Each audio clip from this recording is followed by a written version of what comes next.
check one. Audio check one. Audio check one.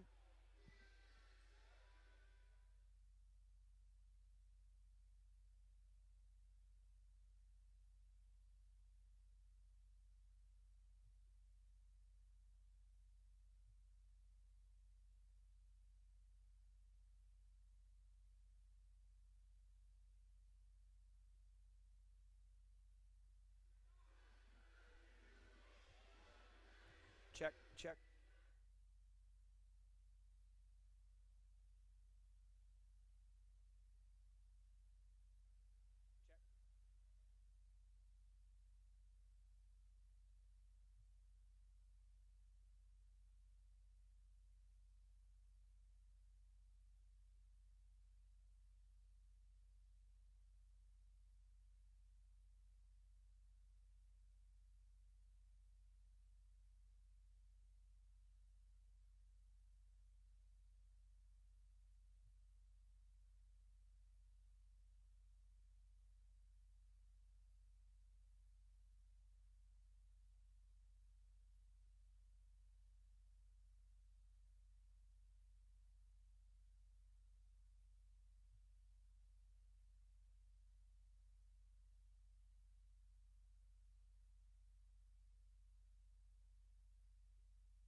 No, from each other we can't. Nope. Nope, nope. Nope, nope. Test, Test, test. test. Nope. I hear nothing. There Yep. we go. I can hear him.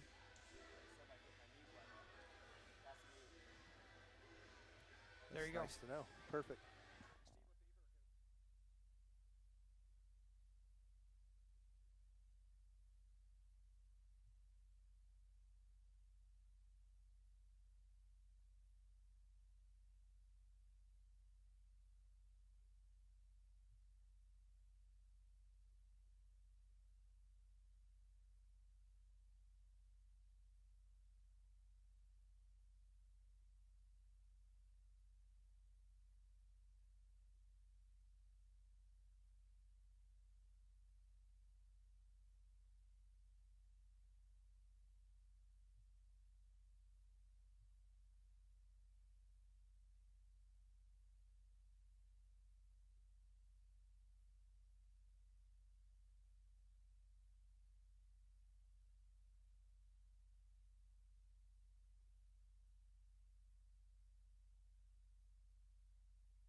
And I believe we're live.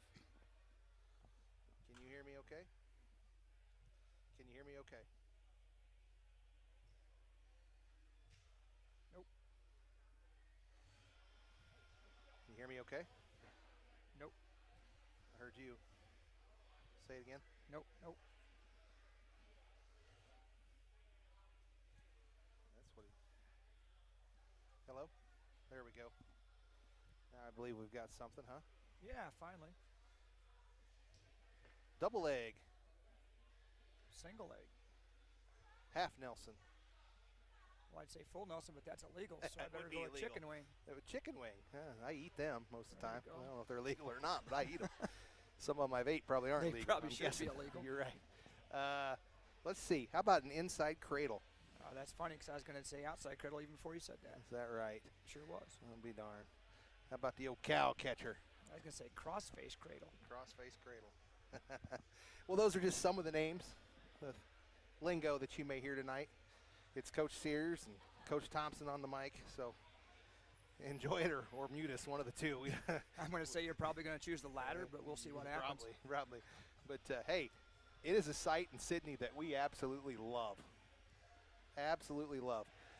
I mean, who doesn't like to see wrestling mats from door to door? Absolutely. You know, I understand that, you know, most schools can only host 1 or 2 duels a year, but we get this one here, so we'll sure enjoy it. It'd be nice to have a few more, but we'll take the one we get. You bet. And it's going to be a fun one. Hey, we've got a quad today. That means 4 teams. The Southwest Iowa quad. We've got Clarinda, Missouri Valley, and Tri-Center, and, of course, the home squad, Southwest Iowa. Yeah, it should be a good one. I know that as the night goes on, we'll be talking about the matches, and if you want to stick around for, I think it's match 3, Coach, and I think it was put there for a reason, Southwest Iowa versus Missouri Valley. Missouri Valley has a returning state champion, and he's typically been wrestling 113, Eli Becerra. He's ranked number 1 in 1A, but tonight he weighed in at 120, and that's where Southwest Iowa's own Seth Edelman is, and he's been ranked throughout the season and a returning state qualifier, and is really wrestling well this year. Yes, so absolutely. So if I'm hearing you right, you're saying we're in for some treats here at the wrestling. Yeah, I think so. I know that they're all excited about that, and they put that duel last for that purpose, that possibly we could get a Becerra-Edelman matchup just to see when we get probably 2 of the top wrestlers here tonight facing off against each other. So it's fixing to be a good one here in Sydney. We're going to do the kind of the intros and stuff here in just a few minutes, and then we're going to come back with some wrestling. Coach, if you don't mind, before you get ready to do the intro, and I'll quit if I have to, but just for those at home, I'll read down the Clarinda lineup. They're open at 106, 113 they're open, 120 they're open at 126. They have a sophomore, Ryan Skapersky, at 132. Landon Carson's a sophomore. Clarinda's also open at 138, 145, and 152. At 160, they have Leland Woodruff, a junior. 170, Dominic Polsey, a sophomore. And 182, Coach, they've got the number 5 ranked wrestler in Class 2A, Carson Downey, is a senior. 195, Mason Nally is a sophomore. In 220, they have another number 5 ranked wrestler in Class 2A in the state, a junior, Jace Wilms. And they finish out with 285, a sophomore, Bryson Harris. And they're coached by Jared Bevins, assisted by Colin Bevins and Jason Gordon, Paul Honnold, Storm Howard, and Justin Ridner.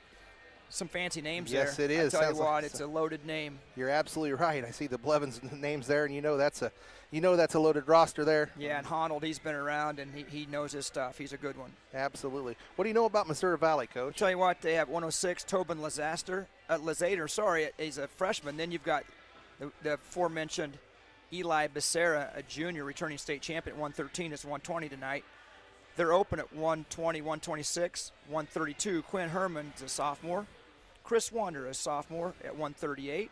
Riley Radke, a junior, at 145. Aiden Vergimme, a freshman, at 152. And at 160, they have 11th ranked wrestler in Class 1A, Ben Hansen. At 170, Lane Schroeder, a sophomore, will wrestle for them. 182, Chris Dworick, a junior. They're open at 195. 220 is Jake Sazama. And at 285, Vincent Zappia, a sophomore. I'm going to tell you this right now. I am just tickled to death that you agreed to do the rosters because that was a tongue twister right there. I'm not sure I got many of them right, but you know what? If you're not reading it from home, you don't know. Hey, you're batting 100. You got one more to do. How about Tri-Center? Tri-Center, 106 is Carter Giddens. He's a freshman. They're open at 113. 120 is Noah Goodwin. He's a freshman at 126. Brant Freeberg's a sophomore. Tri-Center's open at 132. 138 is A.J. Peters, a sophomore. 145, Matt Tibbetts, a freshman. 152, Tanner Nelson, a senior. At 160, Charlie Morse, a freshman, and Tri-Center's open from there on out at 170, 182, 195, 220, and 285. And I'll go back. Head coach Kiefer Jensen, quite the wrestler himself from Missouri Valley. Just a tremendous wrestler, and he's a tremendous coach. They're also assisted by Brett Markham, Clint Kirsten, Sean McElnay, Rick Barker, Nathan Hayes, and now back to Tri-Center, Coach Scott Manhart, another great coach that's been around for a while, Chad Freeberg and Mark Hazen. That rounds out the 3 schools that are not hosting this evening. Absolutely, absolutely. I guess I said there was only one left. There is actually one left now because we've got the home team here. How about a little bit about our Southwest Iowa Warrior wrestlers? Well, tonight we're open at 106 and 113. Seth Edelman, we've already visited about a little bit, and we'll visit a lot more about Seth. He's at 120, a junior. At 126, another young man that's had quite the season and a career already is Gabe Johnson, a junior. 132, Blake Schaff is a freshman. 138, Philip Gardner, a junior. 145 is Flint Bell, a freshman. And we're open at 152 this evening. 160 is a senior, Kurt Speed. 170, Landon Roof is a sophomore. 182, Christian Mayer is a junior. 195, Colton Wilson's another junior. 220 is a senior, Samuel Daly, who's had quite the career, also a district qualifier. We'll visit about Sam. And at 285, Brandon Orozco is a senior. And then we have some junior varsity wrestlers at 126, Landon Ramos. 138, Isaac Roach. 145, Maverick Morgan. 160, Dylan Lincolnhoker. 170, Noah Howe. And 285, Wyatt Thompson. We are coached by Coach Aaron Lang, another guy that knows a little bit about wrestling. Yeah, he's got the cauliflower ear to prove it now. Yeah, he does. I tell you, he was a great wrestler in high school, went on to wrestle in college, and has done wonders with this program. He's helped out by Travis Rasmussen and Travis Hensley. Absolutely. I guess if your name's Travis, you just apply for an assistant you're wrestling automatically job. wrestling coach, I guess. So. Got to have the name Travis. But there's been some good Travises that wrestled here, too. Let me just throw that out there right now. Yeah, that name kind of it rings does. a bell and with coach. wrestling. And coach. Besides the ones that are on the roster now, there's been some good Travis coaches. But anyway, you hit on Southwest Iowa. You've talked about how good of a roster they've got and how they've grown. Credit to Coach Lang and the group. So we're going to go ahead and do the kind of the intro here. So we'll be right back with you.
And we're back.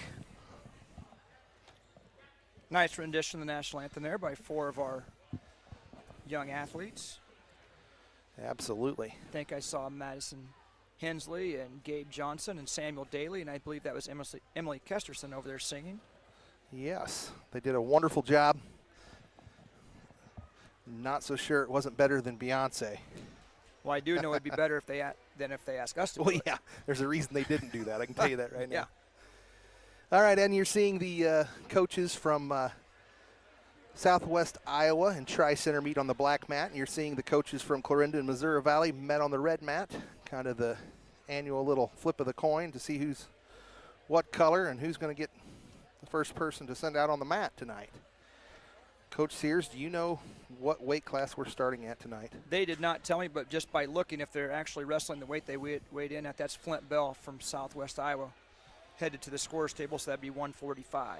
145, and for Tri-Center, it's a possibly that it could be a freshman. Yep, Matt Tibbetts. Matt Tibbetts So we got versus 2 freshmen going here, Coach. You know what? I'm going to let you call the action, and I'll just pop in something smart or dumb along the way and see what happens. Well, we'll do the best we can. Like I said, once again, this is not our profession by far, but we both have a passion for wrestling, so we hope that we can bring you the action and give you kind of the whereabouts and maybe teach you something if you don't know it already.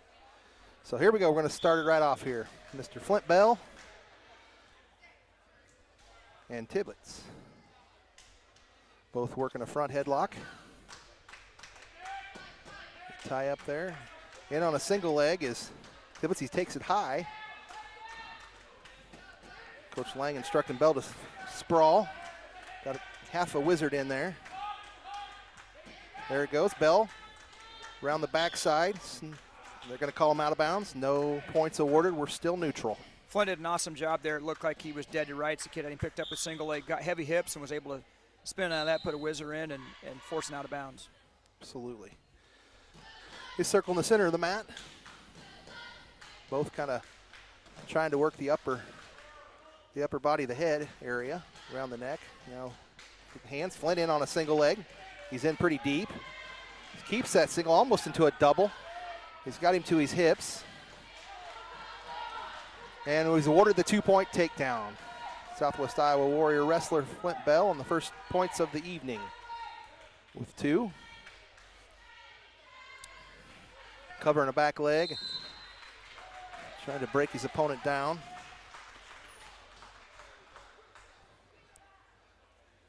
So far trying to work the inside wrist and keep the hips back over his hips to keep control of this match. At this point, it appears that Flint may be going for the tilt. Yeah. Now he's going to fight for position to get that inside arm on. Now goes to a kind of a half cradle. Doesn't quite have it locked in, and he's going to give up a point there trying to execute that cradle. Probably a smart move. He got on his feet and tried to cradle it up and maybe draw a potentially dangerous. Lost that and just cut him loose. Right, absolutely. Tibbetts in on a deep double leg. It looks like he's going to get the 2 points. He does. So Flint will work from the bottom side. Flint Bell from the bottom. We're getting down to the final seconds of the period. And that'll do it in the first period. And we've got a... Can't see the scoreboard, Coach, but I believe it is a 3-2 score. It should be, yep.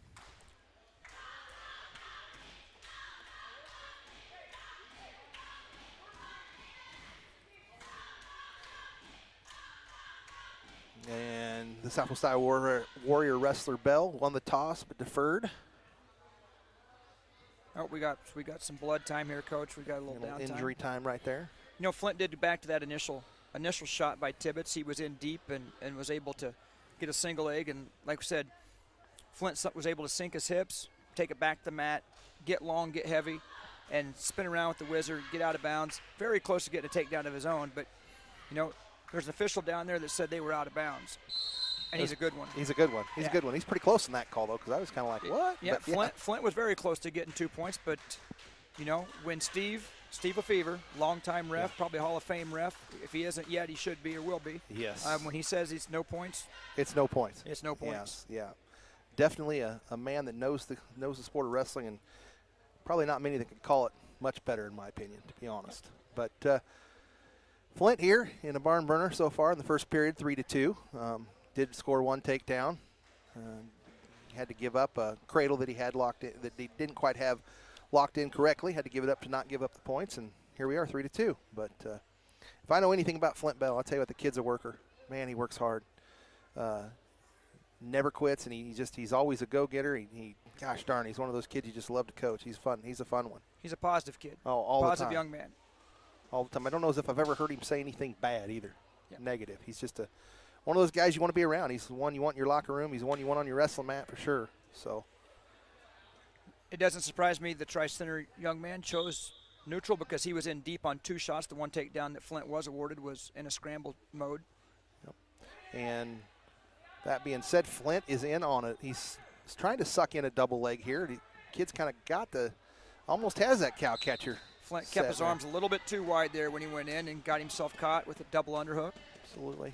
Backed out there before he was able to. Tibbetts able to use that. And nobody really gained advantage on that though. So we're back to the center. You kind of thought that Flint might shoot after the Tri-Center's been in deep twice. That he probably needed to take that shot. Sure. Absolutely. Flint kind of got a underhook on one arm and a close, tight rein on the other one, but gives that up, and we're back to head like a couple of battering rams. Flint with a half shot. Had to kind of back out of it. There he goes in again. He's active on the shots, so there shouldn't be any stall calls or nope, but warnings. I think both young men are doing what they need to do to stay away from a stall call. So the Tri-Center kid's trying to do wrist control, which takes away a couple elements from you, but Flint kind of shucks that off and shoots again. A nice little shot on a single. Let's see if he can finish. Turn the if corner. He can finish and turn the corner. Could not quite turn the corner. Backs out, but get back to your feet. Tri-Center kid's very heavy on the head and takes a nice shot right there. Yeah, he really just nice countered with a really nice single leg. Caught Flint coming back up from that initial shot. And now working the dreaded guillotine, coach. Guillotine, yeah. Working a guillotine right there. And Flint trying to fight the back points, but not going to be able to not. But if he can hold on, he's got some short time going. We can't quite see the clock, but we see the time. He's kind of got that back arm in a bad way. Flint can keep fighting. And I believe we called the 3-point near fall. Going to make the score 8-2, I believe. Yes, it is 8-2.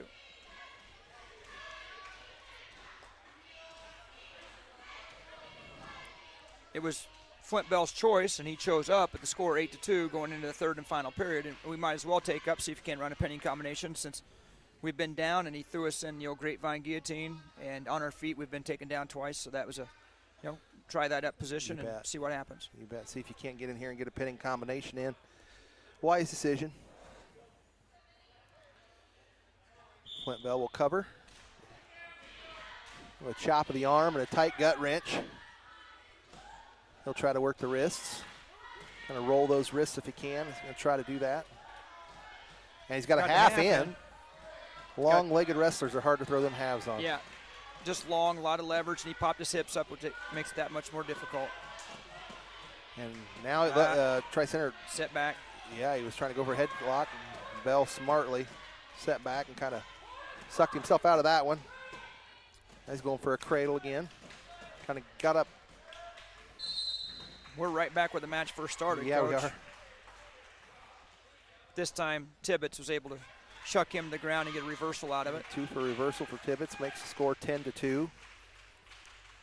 Now at this point, for the people keeping score at home, it would be nice if Flint could score here because 8 points would be a major decision, which is more team points. If he can cut this lead down, it'd just be a 3-point win rather than 4. And Bell working for reversal. He does get the 2 for the reversal, and he's got a chance to get some near fall points. He does here. if he can turn him, if he run that. Couldn't quite get where he wanted to get on that, but it was close. May get a warning stall call here on the bottom. Not much movement. There's the warning call we talked about right there. Almost like you read my mind, Coach. Got nothing to lose. Just trying to run that half from. Be nice if he just back off the mat here and still in control, start over before he gives up a point and gives back that major decision. And stay behind the arms. He's gonna be able to possibly be able to hold on to that, but I know Flaney's still trying to turn this. Oh, absolutely. Turn this one to get the win, not just the stay away from the points, the team points. And there's your period. So a well-fought match for Flint Bell, but he'll come up just a little short. 4-10 is the final score. Tibbetts with the win at 145 pounds. I do know that Coach Lang will build on that positive about that reversal, saving a team point. They'll talk about, they'll fix his mistakes he made there, but they'll also address that positive. He saved a team a point, and that point could come in big. Yes, it is. And the forfeit at 152 pounds to Tanner Nelson of Tri-Center. Takes us to 160 pounds. And it's Kurt Speed of Southwest Iowa and Charlie Morris of a senior Kurt Speed of Southwest Iowa versus Charlie Morris, a freshman of Tri-Center. And in between there, Tanner Nelson, a senior, took a forfeit for Tri-Center. Yep.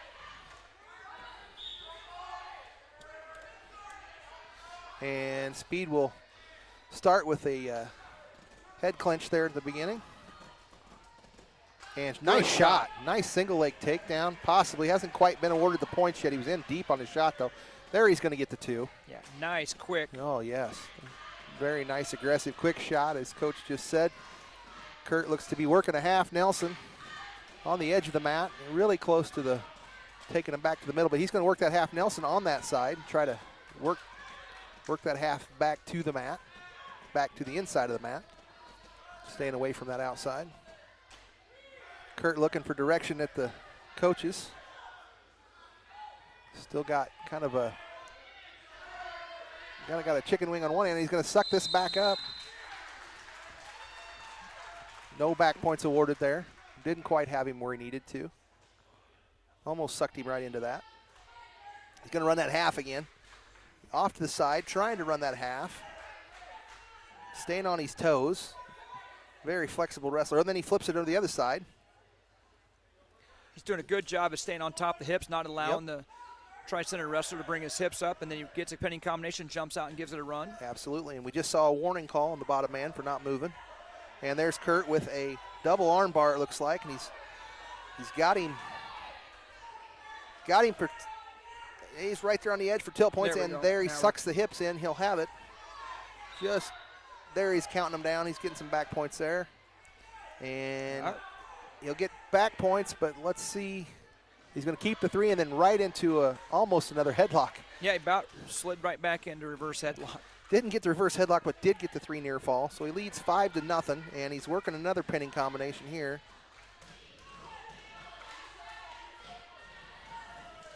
Got kind of an unorthodox butcher going. Yes, that's what I was going to. Didn't know what to call it. Was looking for the word. I'm like, it is a butcher, but it was just unorthodox for sure. And I think he got 2 more near fall, did he not, Coach? He did. At the end of that? He did. You know, and not to be lost in this, the freshman, Charlie Morse, fought off his back a long time. He did. The freshman versus the senior here, he was on his back. I'm wrong. He did not get awarded the 2 points. Okay. He's only up 5-0 at this point. Okay. And Kurt Speed will go down. Senior for the Southwest Iowa Warriors will pick the bottom, and he switch. Nice switch. Nice, quick switch. He'll go back to the top position, go back to work here. Trying to turn his opponent. Makes the score 7-0 in favor of Kurt Speed from Southwest Here comes Iowa. that butcher again. It kind of started with a wicked crossface. Yeah.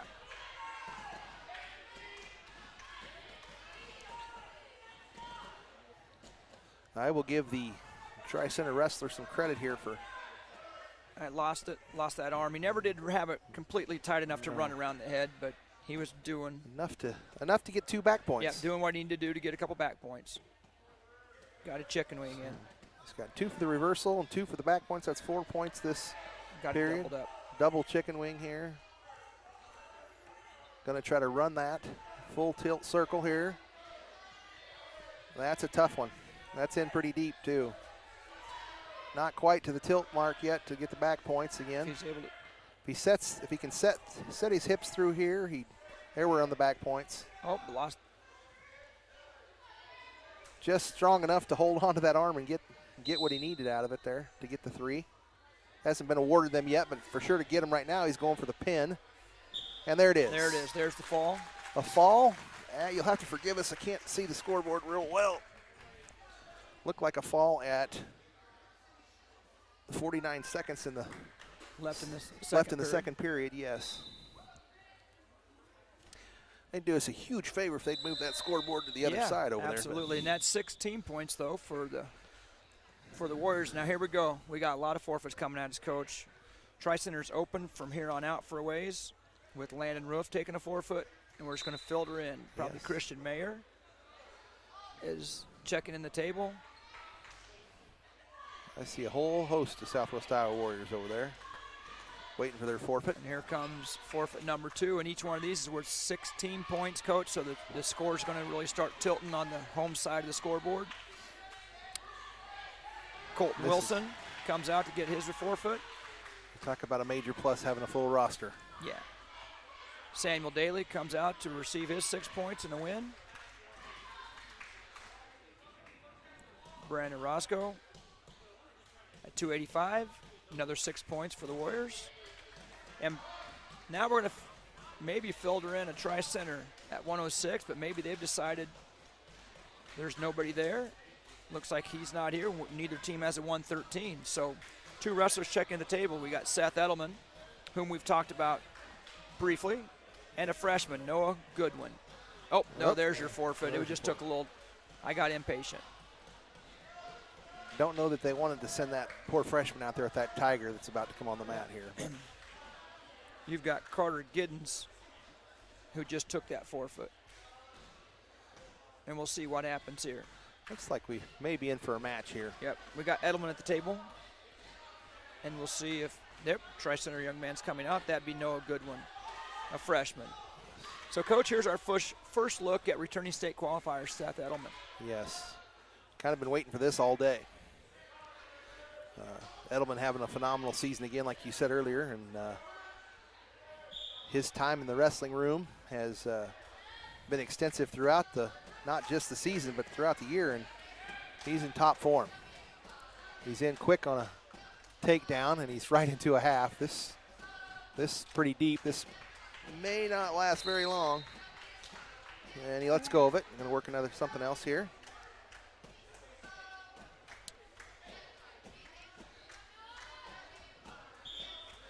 Amazing is the strength of a 120-pound guy like Seth. He's really, really strong. Got the edge of Matt. I think he was awarded 2 more near fall, so it brings score 6-0. Edelman will work from the top.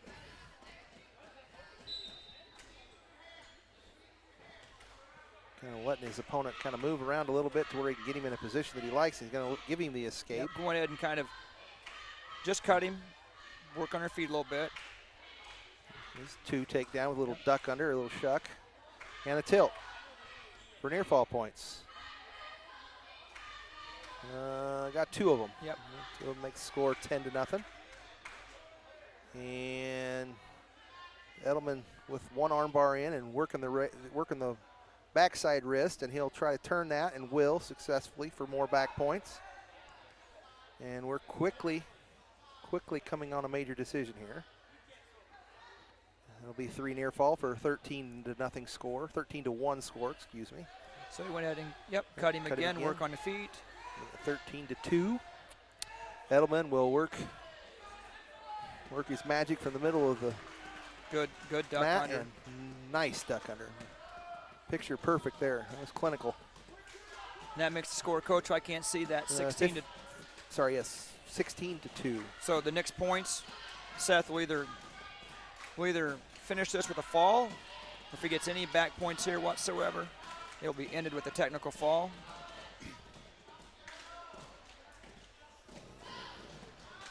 Kind of working the dangerous side of that there when you work them tilts. You know, you take a chance of getting yourself in some trouble, but didn't happen. We didn't quite get the tilt. We didn't finish it in the first period, but we're on to the second one with a very comfortable lead. Tri-Center defers to Edelman. Edelman shows on his feet. 16-2 is your score. Edelman will circle in the middle of the mat. Another nice takedown. In high on a single leg. Nice shot. And then he'll do the trip in front. 2-point finish. And there's your major decision with a 17-0 17-2 score. Yes. 17-2 score. And I know you have some notes on Seth, and we'll have all night to talk about it, but he recorded his 100th win this past weekend.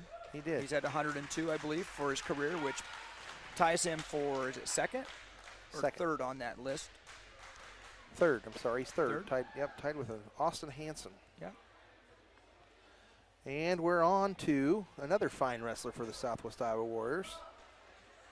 At 126, you got Gabe Johnson. And Gabe's having a fantastic year and has also put probably almost equal amount of time as Seth has in the wrestling room in and off season. He'll be wrestling a sophomore, Brant Freeberg. It's another name, a popular name, an athletic name that you hear From from Tri-Center. Absolutely. So this could be a good one. Gabe is up there on the career wins list also, Coach. He's in the top 10 there, I think, with number of wins and a career. He's ninth place right now. Ninth place with Record of 84-32. quite a bit of time left this season, and Yes. hopefully all next season. Yes. He's closing in on that 100-win mark. There he is on a Good shot. nice shot. Kind of a fireman's carry. Yep, kind of turned into a fireman's carry for 2 points. So Johnson will take the, I don't want to call it the early lead, middle of the first period lead, 2-0. Got a nice tight gut wrench on. And hold that waist makes it really hard for a guy to use your hips when that gut wrench is pulled tight.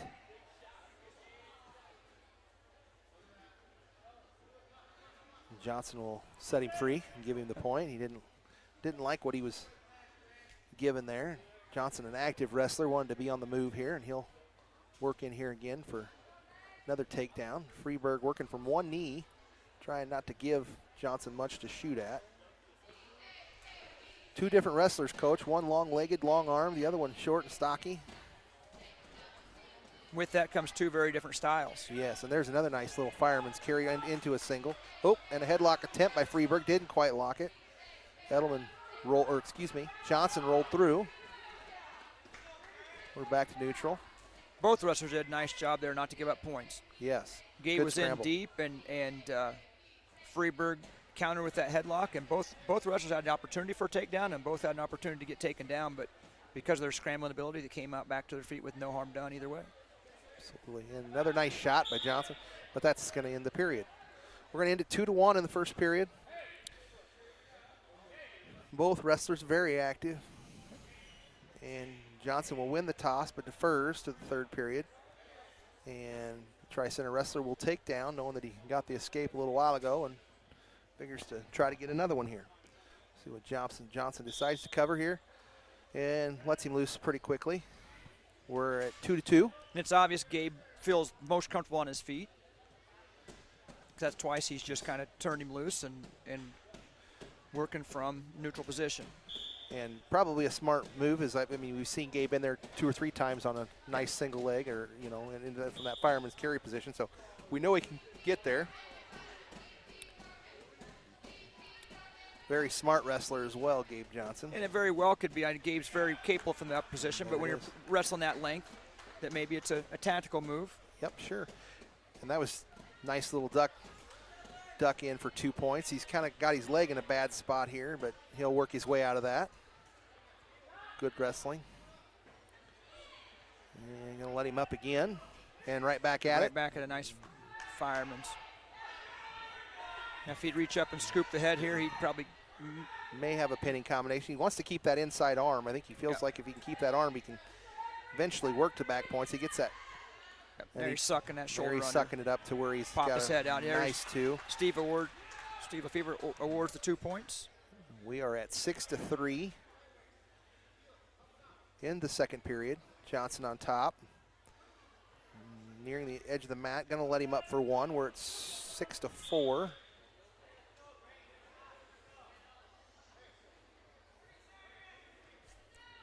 It's 6-4. And there's about 40 seconds left in the second period. So in order for Gabe to make that cut worthwhile, we want to get the takedown here. Otherwise, we handed that free point. But with 40 seconds left, 45 when he did cut him was a smart move. Yep. You get tied up with those kids with length, you set yourself up to be thrown. Yep. Looks like we've got the common bloody nose here. It happens a lot in wrestling. So take a little bit of injury time out here to get the cleaned up a little bit. You got Gabe there visiting with head coach Aaron Lang and assistant coach Travis Rasmussen at the edge of the mat. And I'm sure, just like you said, Coach, they're wanting him to get this 2 points right here, right now, pretty bad. So it'll be interesting to see how aggressive Gabe goes after this. We're about ready to start the action again. Whistle blows. Only a sophomore, excuse me, only a junior, but sure feels like he's a well-seasoned wrestler for sure. And if I remember correctly, Coach, he picked the sport up a little later in life. He did not wrestle all the way through elementary like some of these others. So for him to already have those 80-some wins for a sport that he didn't pick up till a little bit later is impressive. Freeburg with a shot, which didn't see that very often. You're looking at period. Two really good wrestlers out here, Coach. Would have to agree with you on that for sure. And that's going to end the second period. It is a 6-4 score with Southwest Iowa's Johnson with the lead. He'll start in neutral. He'll his choice in third period, so he'll choose the neutral position. Johnson, the junior, taking a 6-4 lead over Freeburg, the sophomore, from Tri-Center into the third period. Both wrestlers working the head tie, and Johnson with a shuck and a nice 2-point takedown. He'll widen the lead from 6-4 to 8-4. Now we'll see if he wants to spend a little time working on that position, or again, he's smart. If he finds himself getting a little bit high or a little bit in danger, he'll cut him, just give him the 1 and not the 2. Working to the edge of the mat, try to push him off and not just give him that 1, but Freeburg out again, and he'll get the 1, making the score 8-5. Both these wrestlers put together pretty well. They're both strong wrestlers. Ooh, another nice shot. Good fireman's carry attempt there at Johnson. Freeburg counter with the underhook, and he's got to hold on here as Gabe's working around the waist. There you go. And Freeburg has to give it up or give up the back points, but it's another 2 points for Johnson. He'll take a 10-5 lead with, looks about 50 seconds to go in the period. Midway through the third and final period. Johnson's working from the top side again. He'll cut Freeburg loose and give him the 1, makes it a 10-6 score. Johnson controlling the match from his feet for sure. Freeburg with another attempt there, but Johnson with that nice shot. No, went in a little early on that one, and Freeburg will come up with the 2 points, making this interesting. It's 10-8. You know, there was one way that Gabe could get in trouble there, and that's to get thrown. And by taking that shot, he took himself out of a throw situation. Yep. He'll receive a point there for an escape, but we're going to give 2 more points to Freeburg for a takedown. We're at 11-10 with about 1 point match. 1 point match with looks to be about 20 seconds to go in the match. Great job by Freeburg. He did battle himself back in it. The score is showing 12-10. Because they didn't give the 2, Coach. Okay. They're back on their feet. Well, yes, it is 12-10 because it was 11-10. He let him up. He started in neutral. Okay, started in neutral, so we are. He went ahead and let Gabe get that 1 point, start on his feet. Right, and that's how it's going to end, it looks like.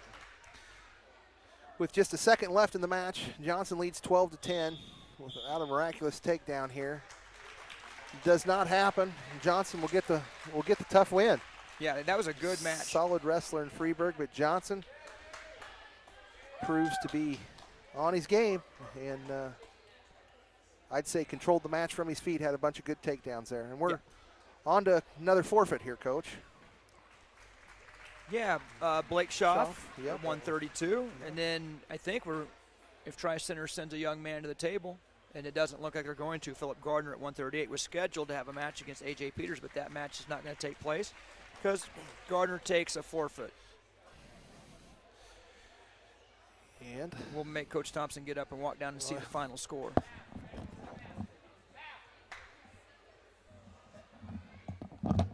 Your home team, Southwest Iowa Warriors, did win the duel. We're going to try to get you the official score here. We're in a bad spot with the scoreboard. You want to guess? No. 59-15 is your score at this point. Let me take a guess. 59. Yeah. And that's the final score, but it looks like we have some junior varsity matches Yes. as Maverick Morgan, the freshman for Southwest Iowa, is going to report to the scores table. So Southwest Iowa will get that win at 59-15. 59-15 is the final score. And you said JV wrestling, huh? It looks like it. Junior varsity? Maverick was listed as junior varsity wrestler, and he's at the scores table. We'll see if Tri-Center, who they're going to send, but they do not list any junior varsity wrestlers, so we apologize if anybody's watching from the Neola Tri-Center area that We don't get the right name. we don't get the name associated with your wrestler.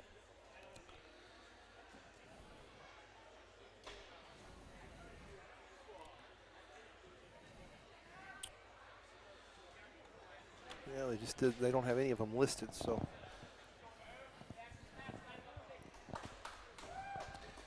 So we'll get to see Maverick Morgan go to work here.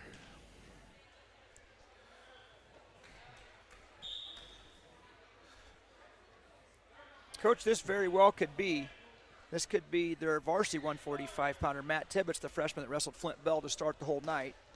They could have sent him out there to get a second match as a freshman on freshman here. Sure. Very well could be. I think he does look familiar. Agree to that, and there's a Maverick in on a nice single leg takedown. And he's going to finish that takedown right into a half. But not going to receive any back points. Couldn't quite get him broke down to turn that half, but he will have the 2-point takedown and start from the top position. And Maverick Morgan working a nice tight gut wrench there, trying to get the opponent down to the ground. He'll give up the 1-point escape to the Tri-Center wrestler. Tri-Center wrestler in on an ankle pick. Did not quite finish it, but trying to spin around to get the takedown. Not going to get it as Maverick Morgan has a single leg and spins around, gets the 2 points.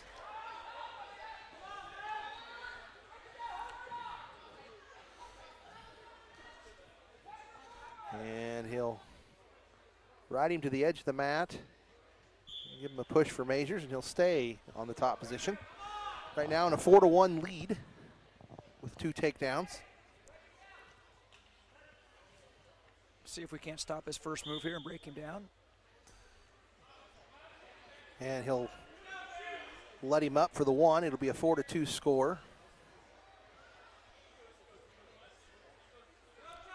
Coach, there's a lot that sets wrestling apart from other sports. It might be the most physically demanding sport that there is, and I think we can say that as we coach a lot of other sports that Yes.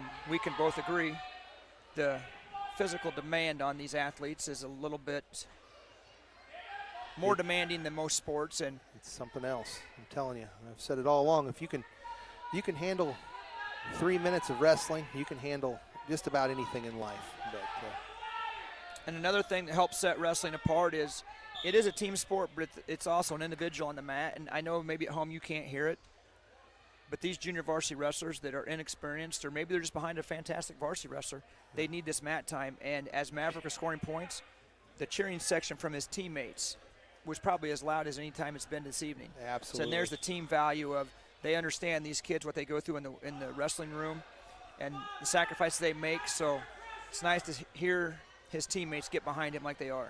Yeah, absolutely. And right now he's on the top, in the top position with a 4-4 score. And we call a 1-point illegal move. Full Nelson. Full Nelson. No.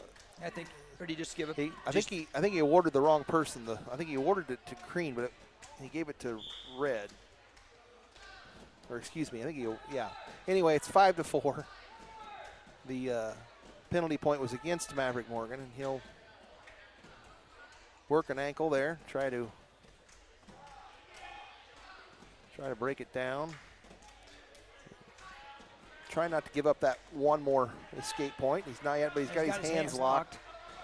And that's going to be, unfortunately, another point that Maverick will give up to the Tri-Center wrestler. Now he'll be in a 6-4 match, not in the lead. It wouldn't surprise me if Coach Lang doesn't tell him to cut him here if he's having an issue with locking hands because the next time he gets a penalty point, it should be 2 points. You know, and I didn't see the first penalty point, Coach. Maybe that's what it was. I think he called it intentionally dangerous, though, didn't he? Or I'm not sure, but it wasn't locking hands for the first point. No. This one, that one was. There he's going to work the grapevine, the legs, get the legs in there and try to break him down, which he was successful at doing for a second or two. He's got a good leg right in. Tri-center wrestler trying to work from the bottom side up, and Maverick a little bit high with that leg right in, but in a position to maybe possibly get some back points. He doesn't want to give up 2 right here for sure on the edge of the mat right here, but good job, he's still in control where he's at. Keep those legs in. Yep. Legs are his friend right now if he can keep those in and break him down with the hips and maybe work some. Looks like maybe we've got about 20-odd seconds left in this second period. Yep. Maverick does not want to give up that point right now because that'd be a 3-point. He's got his hands locked again. Hands to the mat, and that's going to be another point for the Tri-Center wrestler. Yep, and it's the third illegal. So for those of you that don't know, when you get to the ground, you can't have your hands locked. They got to be. You can lock them when you're in the up position, but once you establish yourself and your opponent to the ground, you cannot hold lock hands. So and penalty points go 1, 1, 2. He was awarded 2. That was his third penalty point. So 4-8 score. The young man from Tri-Center was awarded 2 points. Did not give him any points for the escape there, though. The period ended. And we're going to start in the neutral position to start the second period.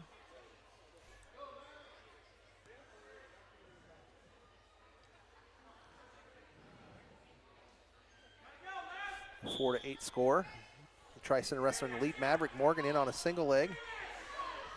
He can finish this takedown, put himself right back in it.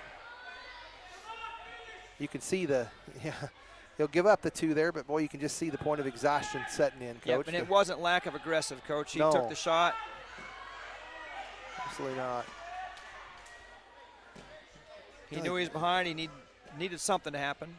And he took the shot and tried to get the takedown and just kind of run out of gas. Yeah. We talked about how physically demanding it is to get on that mat and wrestle 2 minutes at a time.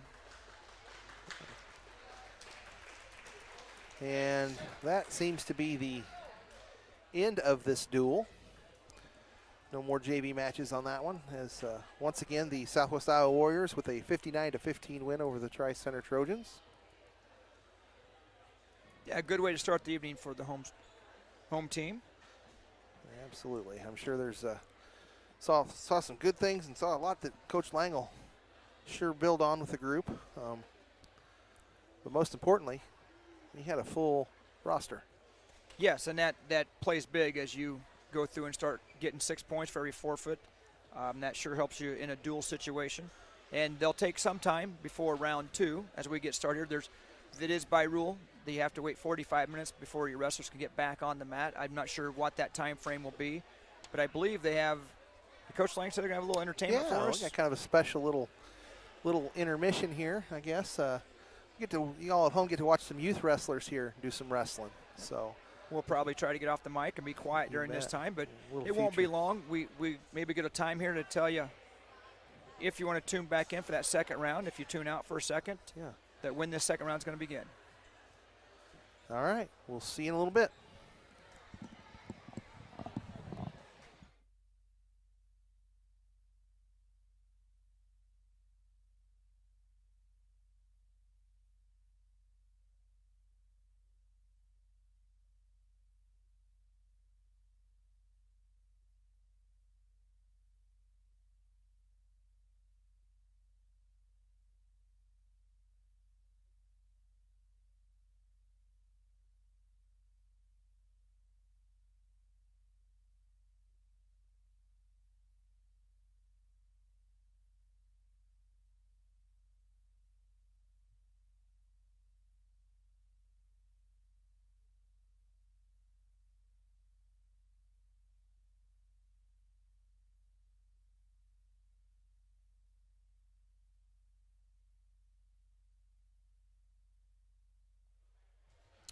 Okay,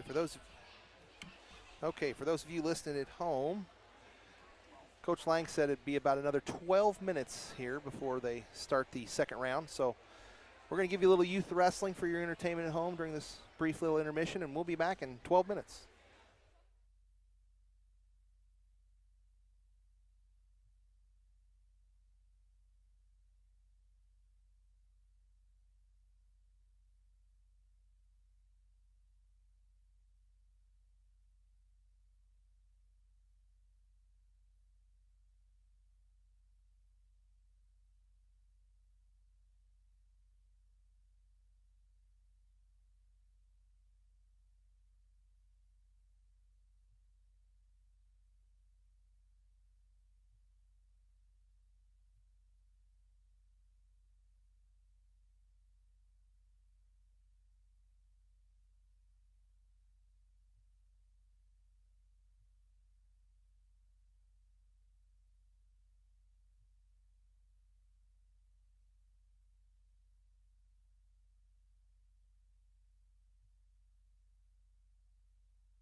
And we're back.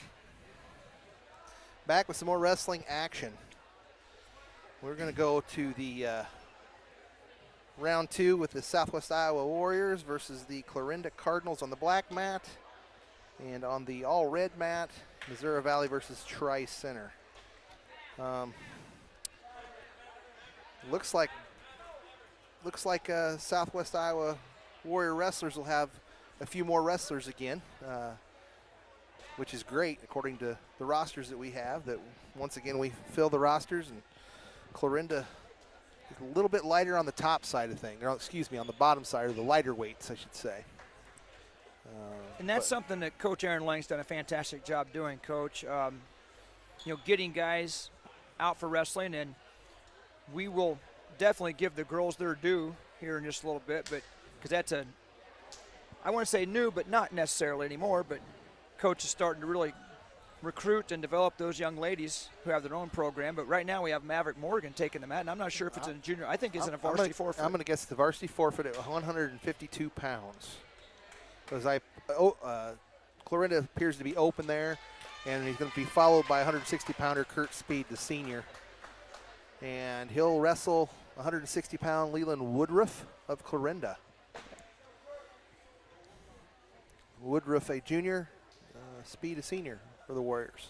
And Speed looked really good his first time out this evening, his first match. And we'll see if that can translate into a strong match too. Got himself a fall in the second period, his first match, and his second match is fixing to begin. Move a few of the cheerleaders. I thought maybe he was going to move them back the other way, and then back the other way, and then back again. And we're back to the center of the mat.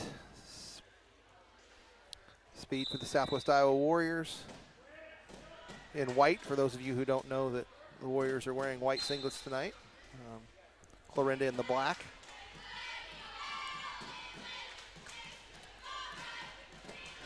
Nice single leg attempt here by Woodruff of Clarinda, and he'll receive 2 for a takedown. They're off the mat. We'll bring him back to the center position. Kurt Speed will start in the bottom position for the Southwest Iowa Warriors, trailing 2-0.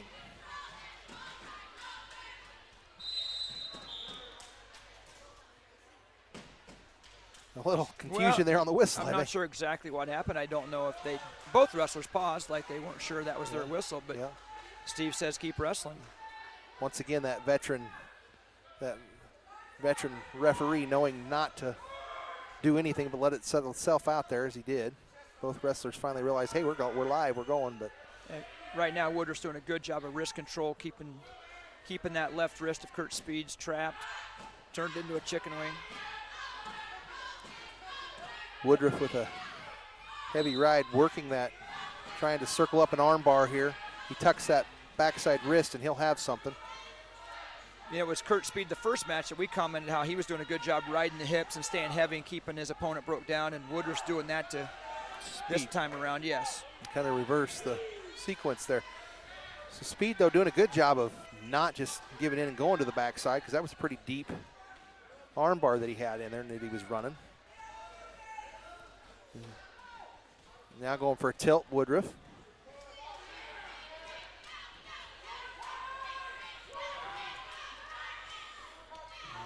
Woodruff going for more back points there. And he'll be awarded 3 near fall and lead 5-0 in this match. Clarinda, a junior heavy class here of wrestlers, juniors and sophomores. 1 lone senior on the roster, it looks like. And he's a good one. Their lone senior. Yes, he is. Our referee, Steve Lefevre, making sure the scores table matches up the scoreboard. It is 5-0 in favor of Woodruff from Clarinda. Speed will take the top position and try to break down his opponent quickly, Woodruff, but Woodruff quick to his feet and is awarded the 1-point escape, making it a 6-0 score. Circle the center of the mat. Speed trying to work some wrist control from the standing position. Nice little shuck by Woodruff, Clarinda.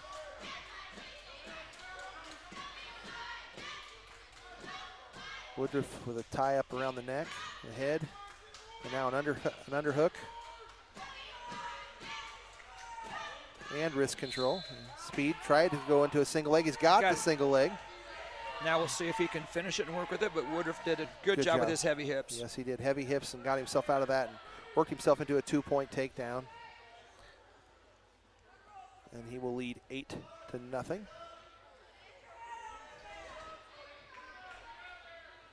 And Woodruff breaking down Speed to his base with working an arm bar.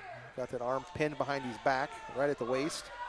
Trying to work inside and into a front headlock look with the underhook, and it's kind of a backwards headlock, and he's got a lot of weight on that. He's got that tight. He's got it really tight. In there, really deep. He's armpit deep. Speed in some trouble and will not be able to finish this period. Woodruff with the fall with 33 seconds to go in the second period. And that'll take us, Coach. That'll even the match score, I believe, at 6-6. That'll take us to weight class 170, where we'll put, when I say we're talking Southwest Iowa, we'll put Landon Roof, a sophomore, on the mat against Dominic Palsy, another sophomore from Clarinda. Correct.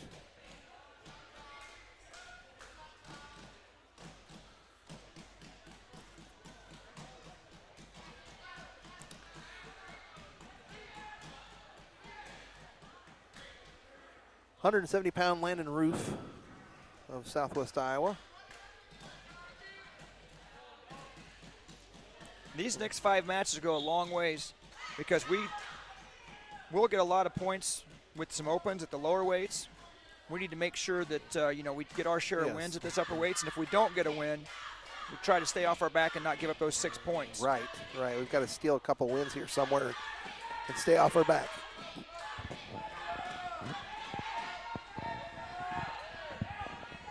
There's 2 points. Yep, I was going to say Polsey in there deep and was able to finish that single leg takedown for 2. And Polsey on the top side, controlling a arm bar. Doesn't have the inside wrist on the other side under there, but does have that tight arm bar. And he'll be working a long time. Roof will be working a long time from his backside here this period. And that's a fall right there with 45 seconds to go in the first period. A win by fall for Dominic Palsy at 170 over Landon Roof, Southwest Iowa Warriors. Well, here we go with Clarinda's lone senior, Carson Downey. He's ranked number 5 in the state in Class 2A, and he will take on Christian Mayer from Southwest Iowa, a junior. And I don't believe that Mayer's been wrestling all that long. This is a tough task, wrestling a state-ranked opponent here for Mayer. And wow, quick to the whistle there, and quick to the work, and a fall by your 5th-ranked wrestler in Class 2A, Carson Downey of Clarinda. Got a quick takedown and was able just to bury the head and really just tilt him over the top and stack him for a quick fall. And we'll move on to 195 pounds. Where Clarinda will throw sophomore Mason Nally onto the mat, and Southwest Iowa will put Colton Wilson, a junior, onto the mat.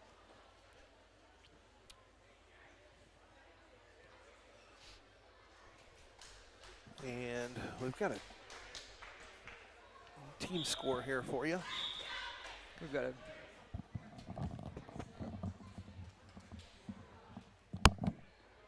Mr. Lefevre stopped the match, warning wrestlers to keep their singlet up.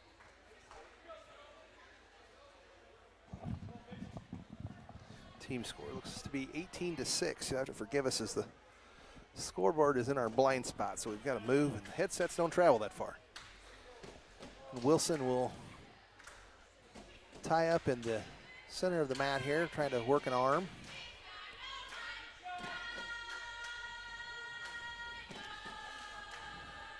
Nally and Wilson Wilson with Southwest Iowa Warriors Wrestling in the white. Nally for Clarinda Cardinals in the black. Back to the center of the arena, no points given. 0-0 first period. Nally in on a quick little upper body thrust throw there, but will receive the 2 points, but he's off the mat. There'll be no near fall points. So Wilson will start from the bottom position. Clarinda Corners asking why the match was stopped, and I have the same question, but again, no, I'm not going to question Steve, but the Clarinda Corner sure wanting to know why that match was stopped at that point in a pinning combination on the edge of the mat.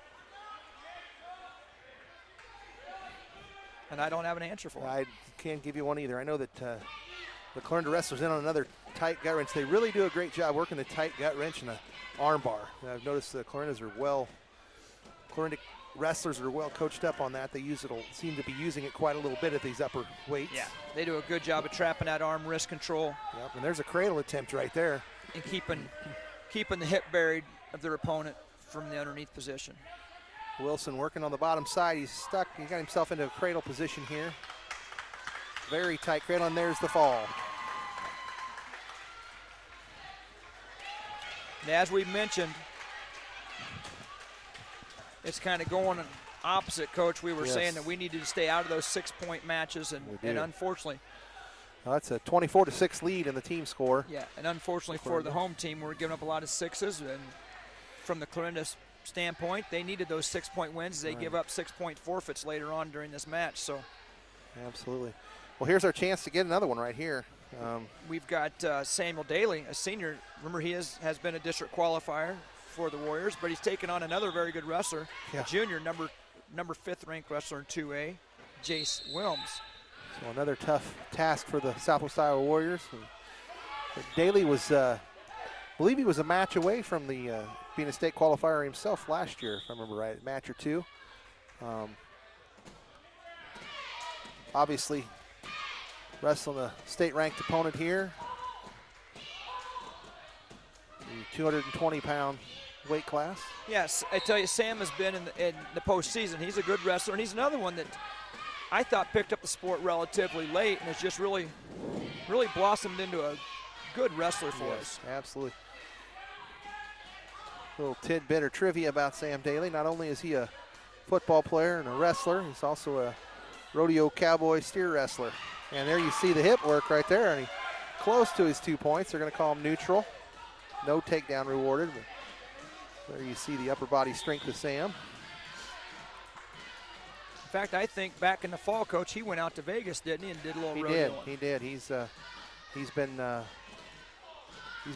the top of his game in the steer wrestling business, whether it be at the Iowa high school ranks or at the youth wrestling nationals youth rodeo nationals. So he's definitely got his name as a bulldogger or steer wrestler in the rodeo business, and he's done pretty good for himself in the wrestling too. As you see, he's no easy task for this fifth ranked wrestler of Clarinda. And Sam, like we said, Sam's a district qualifier himself and has been close to the state tournament. He's not going to back down from anyone. He's going to go after it and let the chips fall. He's going to give up 2 points there, though, at the edge of the mat with a nice little takedown by an experienced wrestler, as you can see. He seized an opportunity there and took it. So Daly will go down in the down position, try to get his 1 point escape here or 2 point reversal before the period ends. A deep half Nelson by the top wrestler. Clarinda wrestler with the deep half, but Sam stands himself up, working for his escape. Drove back down to the mat. Period coming to a quick end here, pretty quick, very shortly. I know Daly of Southwest Iowa Wrestling would love to have had an escape there to make this score a little bit closer, but we're at 2-0 right now. Yep. And Sam will win the toss. Sam went stand up. Wilms was able to put a half Nelson in a spiral ride and bring him back to the mat. Yep. Daly will defer, and Wilms will go down.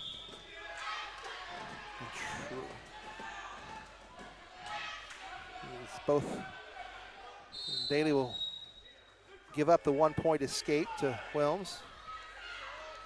believe that makes it 3-0. 3-0 in the second period. Front headlock attempt, or front with a strong wrestler, very strong wrestler. Williams, the 5th rated wrestler in the state in Class 2A, gets 2 for a takedown. He'll lead 5-0. He got that front headlock and did exactly what he's supposed to. Took at the mat and trapped the leg and was able to spin for his 2-point takedown. Sam's not easy to turn. He's another strong young man, and he'll work. And Daly on the bottom side of a 5-0 score right now. But again, as you've mentioned, those Clarinda wrestlers do a good job of trapping and controlling that arm and the wrist and staying on top of hits. As I say that, he comes off the hips and makes a run. There it is right there.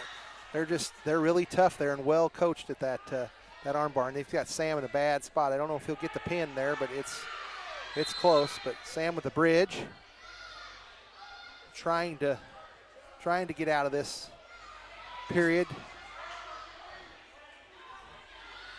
He might be able to wiggle that arm loose. If not, he's in a pretty good spot bridging his head, but he's got a lot of time. He's got to. There he's going to get out of it.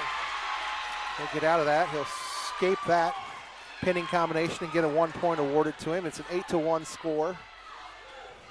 We're about a quarter of the way done, a quarter of the way left of the second period. Daly with a great fight off his back there to get himself back to the neutral position. And he'll start the third period with his choice. This will be interesting because, Sam's one of those guys, if he gets you in the right position and gets you thrown, it could happen, As you say that, I kind of thought you might do that, but Sam chose down. Yeah. And Daly down 8-1, will start in the bottom position looking for points. He did a great job of fighting off his back and getting out of that pinning combination, Sam Daly did. And you question how many times, a fifth-ranked wrestler in the state actually makes it 3 periods, so you're kind of hoping that maybe he loses some wind. There's a Granby roll attempt, and Daly's got him on his backside. He'll get 2 for the reversal and almost near fall points to make some excitement. The gym comes alive. He was just a trapped arm away from having a pinning combination himself. And as we mentioned, Sam is a strong young man, and if he would have got a pinning combination with that adrenaline, who knows what would happen. Absolutely. At what point does, if Sam can work a combination here to get some back points and put himself back in it just a little further? Nope, we're going to get a stall call. Stall call on bottom. A warning stall call. No points awarded yet. That's just his first stall call warning. I think we do have a winded wrestler, and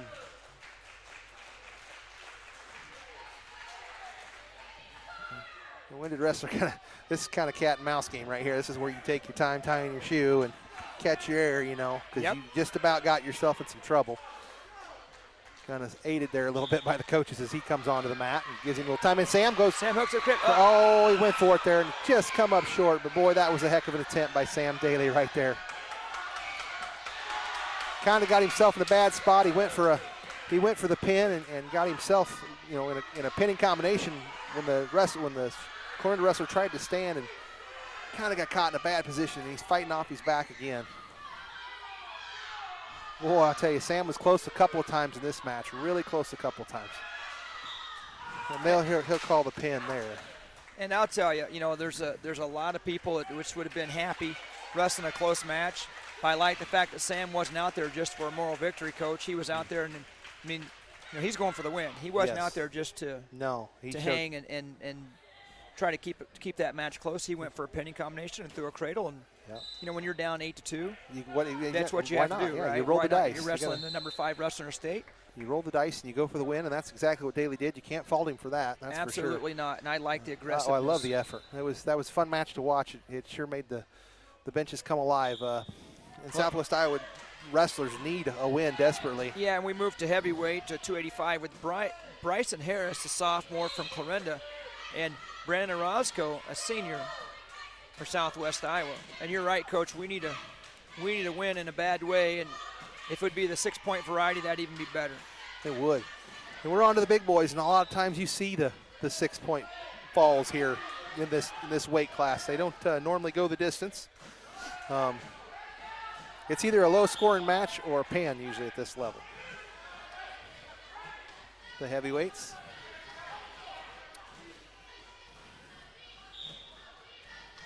$285-pound match. Orusco of Southwest Iowa. Harris of Clarinda. And Russo, tried a headlock attempt, missed it, gave up the 2. Yep. As he slid off the headlock. Ankle ride there by pickup and an armbar attempt by the Clarinda wrestler here. You know that headlock's typically an all or nothing, Coach. You're either going to throw that thing or you're going to slip off and give up the 2 points. It's either once you commit, you're committed. Yep. And Clarinda wrestler with, there we go back to the working the arms again. Trapping that back, so trapping that arm closest to him and getting that across the back and riding, and then they're good at the armbar, but the Southwest Iowa wrestler does a good job getting back to his base. They break him right back down again, and right after the wrist he goes again. We're off the edge of the mat. Have a stop in the action. We'll bring him back to the center with Orusco being on the bottom position.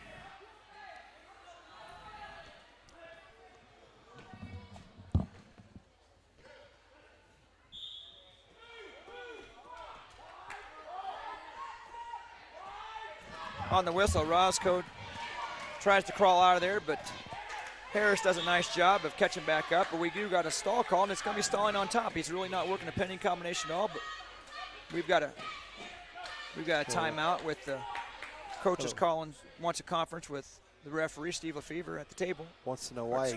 Wanting to know why he got the warning for the stall call. And yeah, a little bit of a disagreement there with the referee and the Clarinda coaching staff on that one. 30-6 team score right now with Clarinda in the lead, but there's a bunch of forfeits coming up to the lower weights of Southwest Iowa, so it could come down to maybe this heavyweight match that we're seeing right now. And it is 2-0 right now. Clarinda, Harris in the lead. Rusco on the bottom.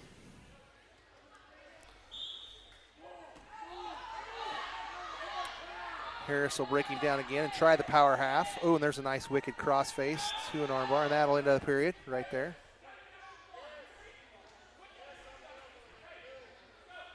And red will defer, so, excuse me. Green defers, and red will have the choice, so Rusco takes neutral. And they go back to their feet, which is where most wrestling's done in the heavyweight division, in the 285 pounds. Oh. These guys like being on their feet. Russo with another headlock attempt that about got him into some trouble. Might still, as the Clarinda wrestler Harris has a deep single, but nope. Orozco counters with the wizard of his own, trying to power that thing to the mat. If he scoop a front head there, scoop the head for a front headlock and take it to the mat, he'd be in a good spot. Harris, excuse me. Oh, he'll slip off the wizard, and Harris will take 2 points there and lead 4-0.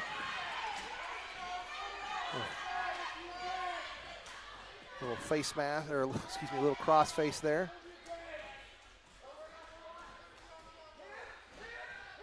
Try the power half again. Backs off the power half, trying to get wrist control and break down Orusco. Harris has been warned once for stalling. This is the 285-pound weight class. And Harris with a cradle attempt. Brandon working his way to his feet. Good job. He'll get one. It's 4-1 right now. We're in the second period. Russo likes the headlock, tries the headlock again, doesn't quite get it, goes for the wizard.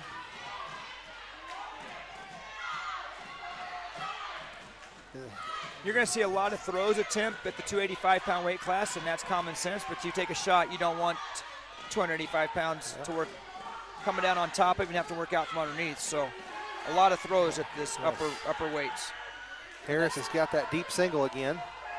Russo just trying to put some weight on him, and slips off that wizard again. And Harris will receive another 2 points and try the power half, and he's going to get it in deep this time. Now you're in some trouble when you get a big guy on your back.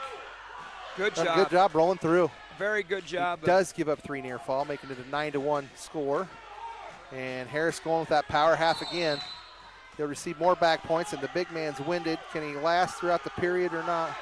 That's period. And he'll receive another 3 near fall for Harris. We escaped one there, Coach. So, yeah, we did. We sure did. I mean, we're at, I do believe we're at a 12-1 score. I think so, too. I just don't think, yeah, there it goes. The scoreboard caught up. 12-1 score. Back to the neutral position to start the third period. 30. Sorry, go ahead. I'm sure you're going to see Roscoe try to throw again at this point, down 12-1. You know, his best and probably only chance here is to get a throw right to the mat and maybe get a fall out of it. So you may see a couple more attempts at throws. Down 12-1, I would reckon you're right that we should see a throw attempt, but you can tell that Arusco is not a seasoned wrestler. I don't think he's been wrestling all that long, but he's done a great job battling through this one. If he can figure out a throwing combination here, there's a warning call on Arusco. The wrestler who's behind gets a warning call, which doesn't happen very often. But 30-6 is the team score right now. Southwest Iowa Warriors needing a win here to keep the score close at the team-wise. Russo in on the headlock again, but doesn't really have it where he needs it or wants it. Harris has done a fantastic job of keeping his hips low and not putting himself in a position to get thrown. You know, a lot of those wrestlers will come in there and they'll have a straight leg and straight back, and he's kept in good wrestling position this entire match, not allowing himself to get tossed to the mat. Coach Lang, Coach Rasmussen are on their feet here. They really want their heavyweight wrestler to try to get a throw or a 2-point takedown or something here to make this score a little less than 12-1.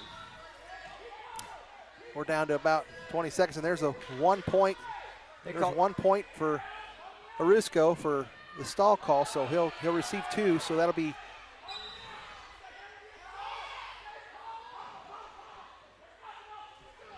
should be 12-2, I believe.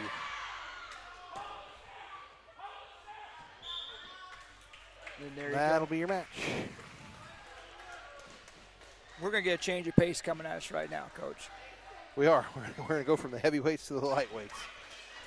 But we will not see a 106-pound match because both schools are open, and according to our program, we will not see a match at 113 as both schools are open. So Seth Edelman will be next in line for the Warriors, and he'll report to the table, but we'll see what's going on. We'll see if Coach Lang will start bumping guys up to get them matches, or if he'll just run them out there and take forfeits, and we'll see what Clarinda does with their young wrestlers against arguably Southwest Iowa's 2 best wrestlers.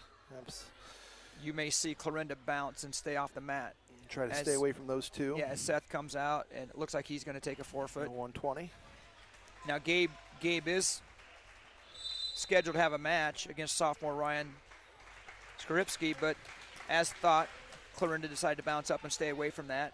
So both Seth and Gabe take a forfeit, which gives Southwest Iowa 12 more points, but at this point it might be a little bit too late for the team score.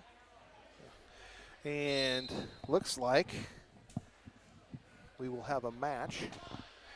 And my best guess is this is their 126-pounder, Ryan Skoripski, the sophomore, who's going to bump up to wrestle Blake Schaff, 132-pounder. at 132, a freshman.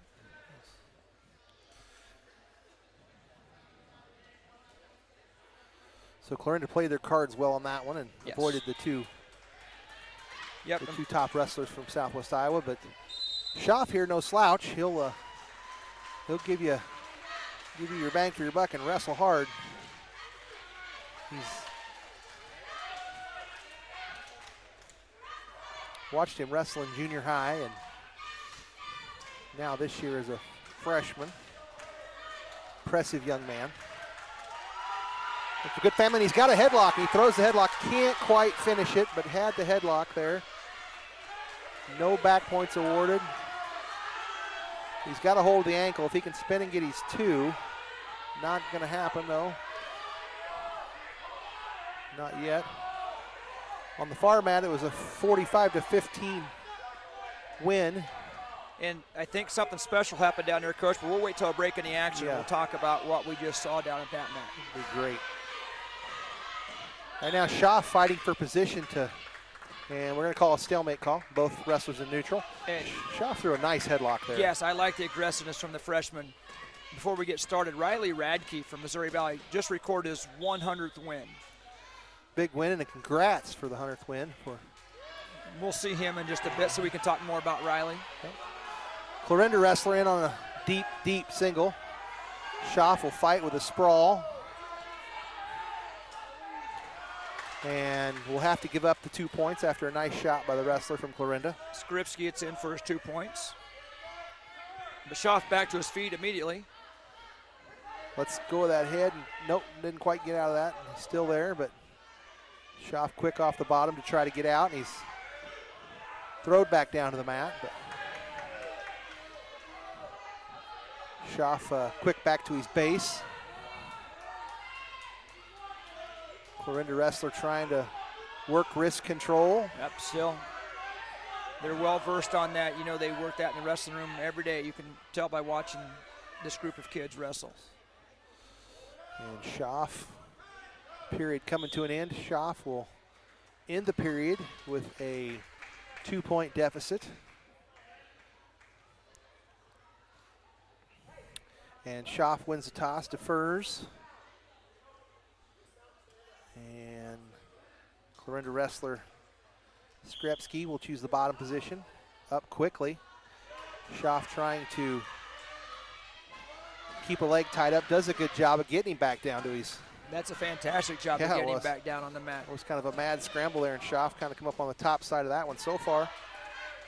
Schaff on the top side, gets a little bit on the high side right now. Looks to be trying to work a cradle maybe. But he's going to give up a reversal, possibly one. Nope, going to be a reversal. There's your 2. Skripski does a good job with the switch. Schaff just got a little bit high on his offensive wrestling there and had to give up another 2. And there's a deep half Nelson in. Deep half. Good job by Schaff to reach up and peel that thing off. Yeah, now a cradle attempt by Stremski. Long armed, and he's strong. He's got that locked. He does have it locked up. Can he get it? Good.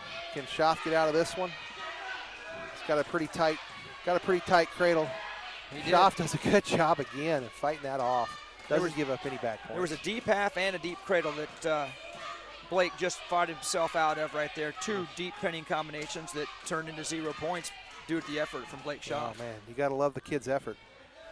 Freshman right there, just putting it all out there, and now he'll work himself up to the neutral position, get out for 1, making the score 4-1. And right back in. Quick on the shot, trying to. He was in, just gave it up.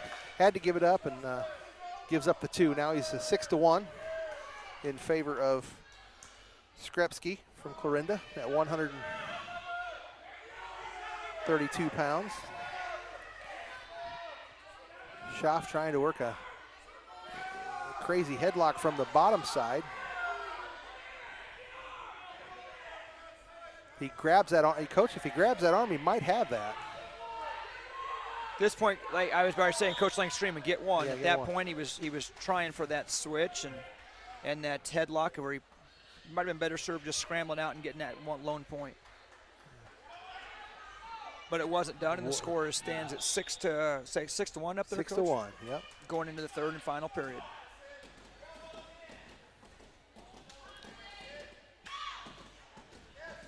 Oh, kind of a half attempt there. You know, we've got a period left, and I have no idea how this match is going to end, but I will say that it's going to be fun watching this young man go the next 3 years. I would agree with you on that. He's definitely got a lot of heart and try to him for sure. And aggressive. He's just a strong kid too for a freshman. Yes. He's got long arms. Yeah. He's built like a wrestler, Coach. Yeah, and he just keeps coming at you too is what I like. I like that style of a wrestler. I've seen him, he got that escape a while ago and then bam, right in there on the shot. But we got a break in the action.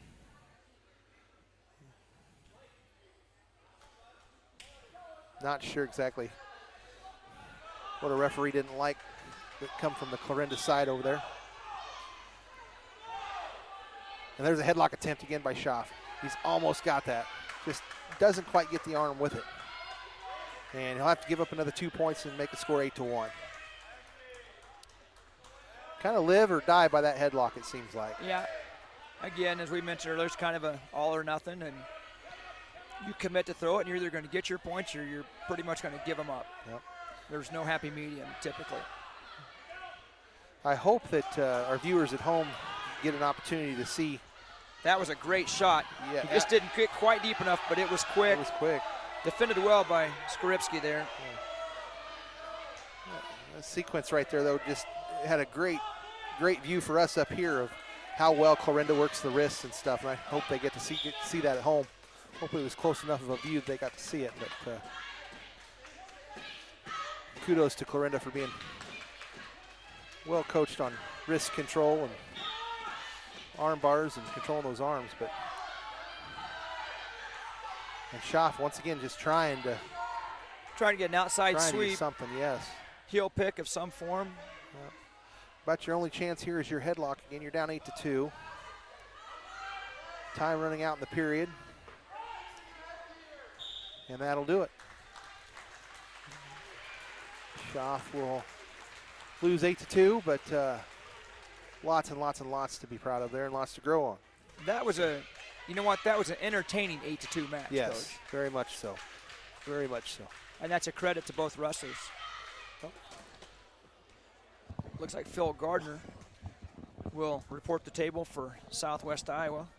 And Clarinda says, nope, we were not going to send a guy out at 138. So Flint Bell will report to the table.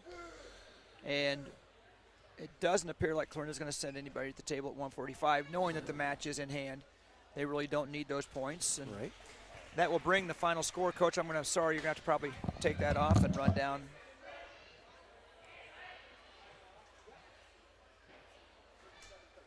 I'm sorry. 37-30. That duel ends up 37-30 in favor of Clarinda. And as we mentioned, it was those pins that Clarinda got at the top upper weight classes that, if we could have found a way to stay off our back and got some decisions there, we'd have come out a little differently. Yeah. Yes, it was just a little better here. Just the difference in the match was just not quite enough at the upper weights to get the points that we needed or stay out of the pinning combinations that we got into.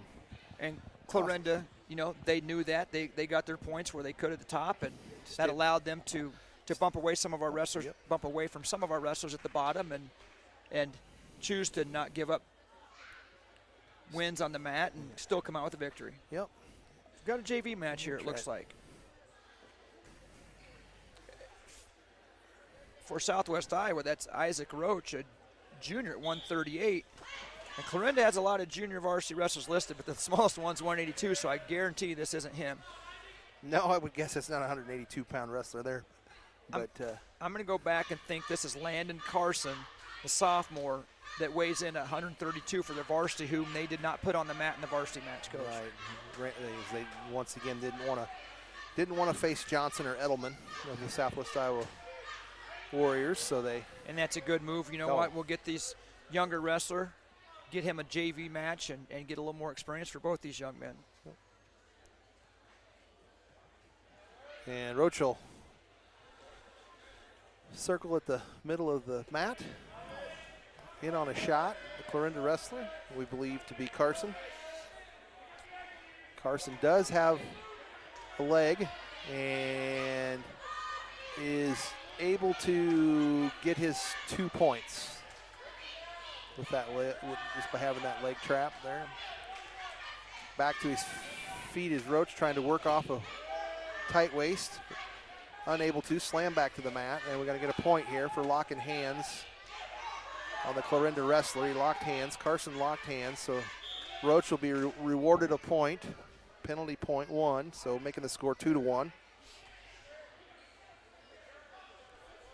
And looking down here, as you continue to call the current match, Coach, I can see that it appears that Noah Howe is preparing for a match of some sort, and you look across the gym, and a Clarinda wrestler looks like he's preparing for a match, so we probably will have a second junior varsity match.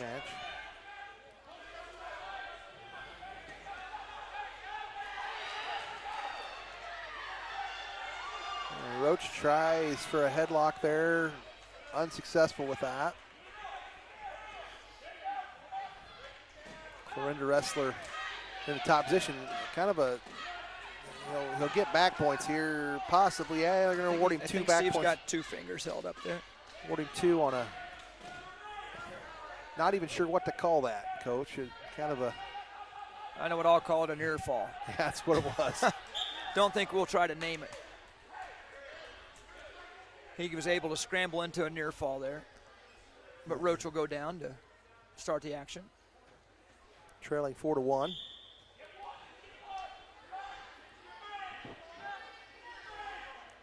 This is a power half attempt, and we'll end the period on that.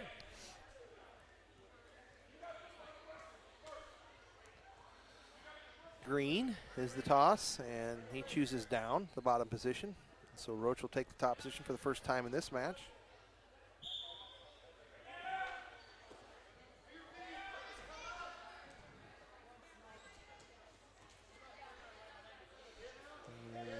The wrestler to his feet, not quite out of the position yet, and Roach brings him back to the mat, and possible back points here. Got a tight gut wrench, trying to run. He's got that half in. Nelson. And he's going to get back points right there. If he sinks back, he's in a good spot with a lot of time left in this period. The Clarinda wrestler's going to roll through, but we're going to get awarded if he 3 back points. Reverse the half. It's still not. Reverse the half, and he's high on the high side, but he might be all right here. And he's going to try to scramble for the headlock. Nope, lose position into a bear hug. It's kind of a fight for who's got position right now. I don't even know how to award this one point-wise. Steve's doing a good job. Oh, and the pin is not going to matter. Mad scramble. The points were going right and left. Steve was on top of it, and Isaac just got himself caught there. And man, points were falling off a tree like leaves in the fall, man. I couldn't keep up. It was 2 and 3 and 2 and 3. And you'll notice our second referee, Justin Gokenauer, has come in to take this second JV match. I think Steve needs a break. I reckon he probably does after all that. Steve says, I'll let you take this one. I'll get a drink of my water over at the scorer's table. So we'll go with Howe. To our best knowledge, that would be William Sump, a freshman from Clarinda, because Howe weighs in at 170-pound weight class, and the lightest junior varsity wrestler I see would be William Sump, a freshman. Because I believe all of the upper weights that wrestled varsity or listed varsity for Clarinda took the mat, Coach. So I bet this is William Sump. And guessing the Clarinda wrestler at 182, William Sump, is in a pretty tough wrestling room every day, all day, with all those rated wrestlers there. When you look up and the other guy, his weight is the number 5th ranked wrestler in the state. Yeah. Probably get some pretty good sparring going on. I reckon wrestling practice is pretty rough over there at times. But Howe here fighting off I'll call it another deep single leg. He's in tight on that. And Howe trying to half sprawl. We're going to call it a stalemate call on that. We get a break here in the wrestling. I want to tell the viewers at home that between duels here, we'll have a senior night, and Coach Thompson will be doing the PA. I'll try to give you little names, and then we're going to talk about our female wrestling team, Coach, our young ladies here during the break. Yes, I think that's something everybody'd like to hear about. The girls having a successful season, too, along with the guys. We want to give that wrestling team their recognition. There was no girls' matches this evening, and we just haven't had a lot of downtime during these matches to get there, so we'll do it during the break. Absolutely. Another cradle attempt here by the Clarinda wrestler. We believe Sump is the name. Howe for the Southwest Iowa Warriors, trying to rock out of the cradle attempt, He's kind of about got himself out of it, but knee to the side there by Sump.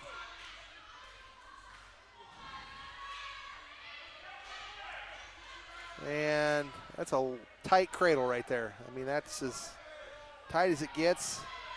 Credit to Howe for fighting out of that, and he will get out of it, but 3 near fall back points. Makes it a 5-1 score with that escape for Howe. Howe trying to fight the head.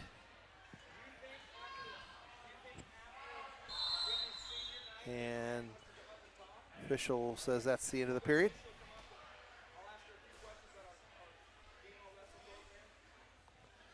So we will go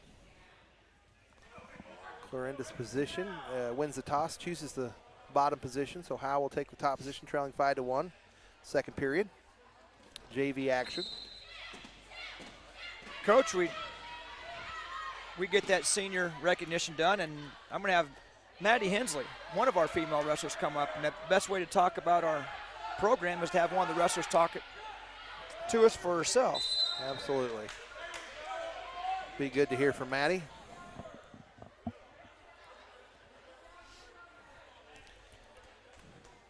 Once again, this is just a JV match between Noah Howe of the Southwest Iowa Warriors versus William Sump of the Clarinda Cardinals.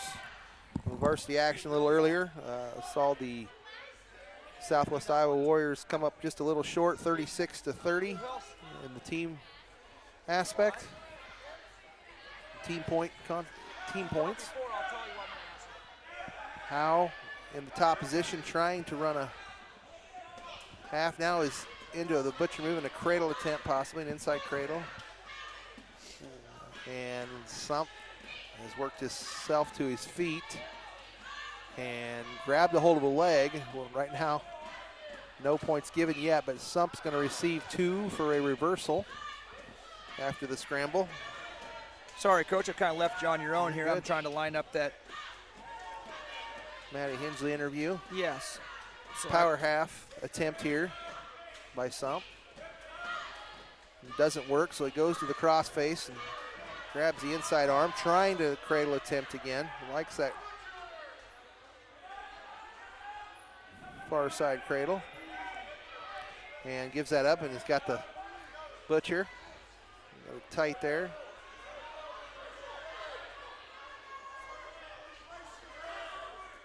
Not giving up the leg is Howe. There he has to. And now he's got the butcher in tight. Pretty tight, but fortunately for Southwest Iowa, it's at the end of the period, and maybe we can avoid a fall here.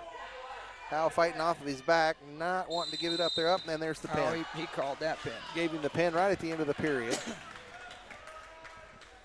Coach Lang not extremely happy with the call there at the end of the period as we rolled through.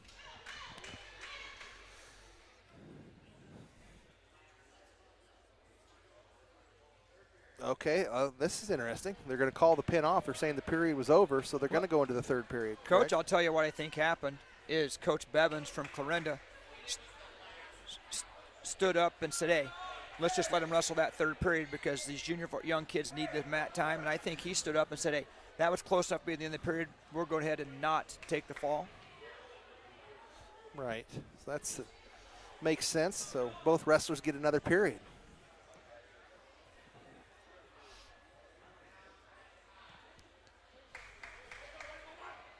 This is good for both wrestlers, but if you're the guy from Clarinda now and something goes fishy, you're not very happy with your coach. You're saying, on the bus hey, ride Coach, home. just make sure at the end of the year banquet you credit me for a win here if whatever happens.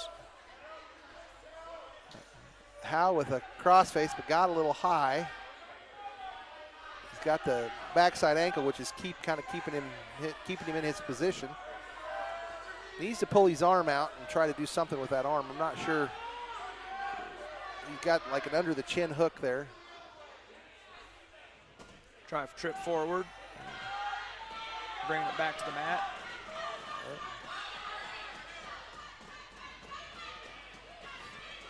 Now another shot attempt there by Sump, Clarinda wrestler. Howe with a hold of the ankle, Sump a hold of the leg. Neither one rewarded any points yet at this time, but Sump in a good spot to get the 2 and There's does his get the 2. At this point, yes, Howe decides the best thing to do there is to base down, go belly down, and 14-1 here, and 2 is back for back points, and a long time to fight off your back in the third period. And I think Sump did a good job there. Yep. realizing he had to spin around to get a little more weight on that far shoulder. Yeah. And that will end it. That will end the Clarinda Southwest Iowa duel.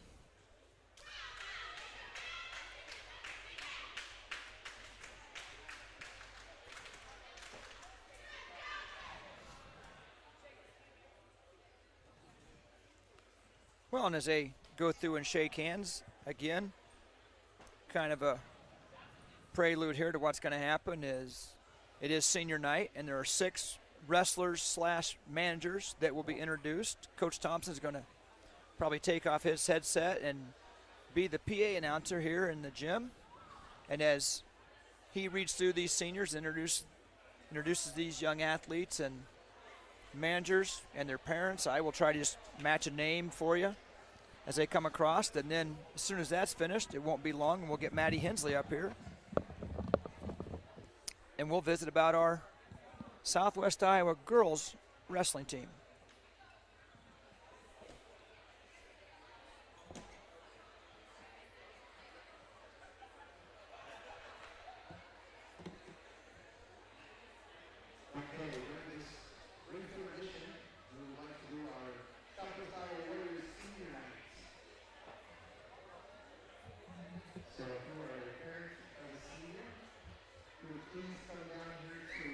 As coach is getting things lined up here, I would like to tell you that our Warriors will be in action at the John J. Harris, one of the bigger and better tournaments in Southwest Iowa this weekend. It's a 2-dayer, and it's the best of the best typically. And Coach Lang has left some notes here that we've talked about Seth Edelman. He will take the 3 seed, and his bracket is loaded at 120 pounds this weekend.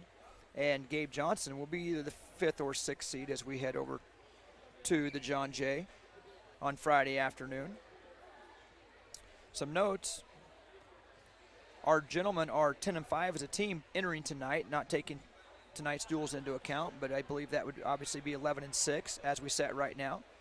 We got 4th of the team at the Weeping Water tournament. We had 4 guys in the finals. Seth was a champion, and I mentioned he sits at 102 career wins, tied for 3rd with Austin Hansen.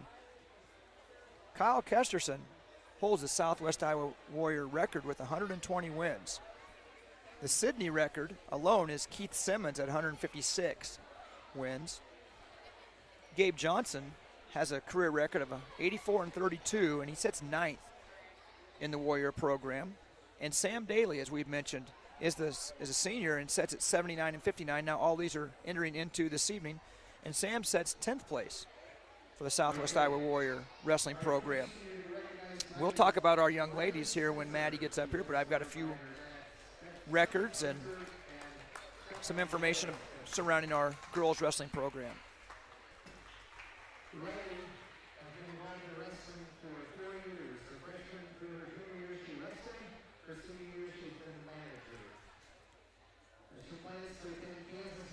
Coach Thompson introducing senior Riley Spencer, who has been a wrestler and a manager for the Southwest Iowa Warriors over her 4 years. Senior Riley Spencer.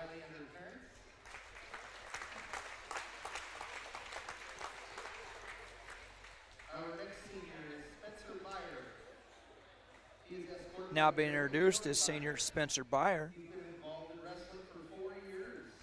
He's been a wrestler all 4 years, so Spencer and his parents being recognized. Spencer has fought some injury and had some surgeries throughout his 4 years, but he keeps coming back and was able to wrestle a handful of times this year.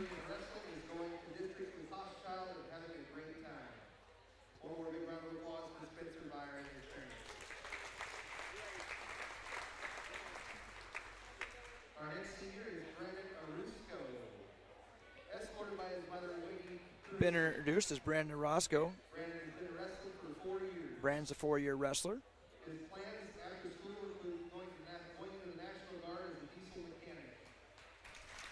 We've been able to watch Brandon take the mat a couple times this evening, and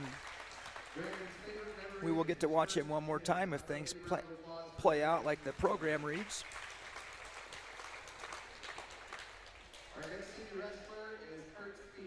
He's introducing Kurt Speed. Kurt Speed's a 4-year wrestler. Kurt has been involved in wrestling for 3 years. His plans after school are to go into the Air Force. And we've seen Kurt a couple times this evening. His favorite memory is also going to districts with hostile and practicing with friends. A big round of applause for Kurt and his parents.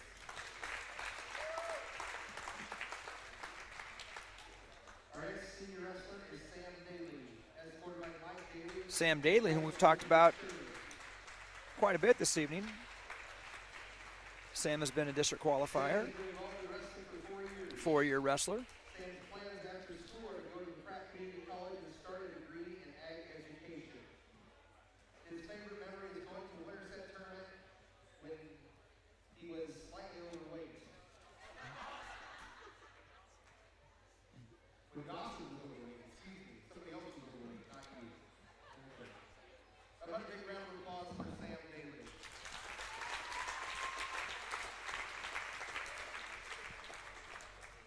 Our next senior is Cicely Baker Hall. She's being escorted. And he's introducing Cicely Baker Hall, who's been a wrestling manager for a long time. Wrestling manager for 3 years. She's helped us out for 3 years. West Missouri State Majors. I know that she runs track wrestling for Coach Lang, and his managers really work hard keeping the mat clean and making sure all the uniforms are turned in. And at these duels and at tournaments, they run track wrestling and make sure everything's updated for people at home to see. Senior Southwest Iowa wrestling career. So there, your 6th senior. Thank you, wrestlers and parents.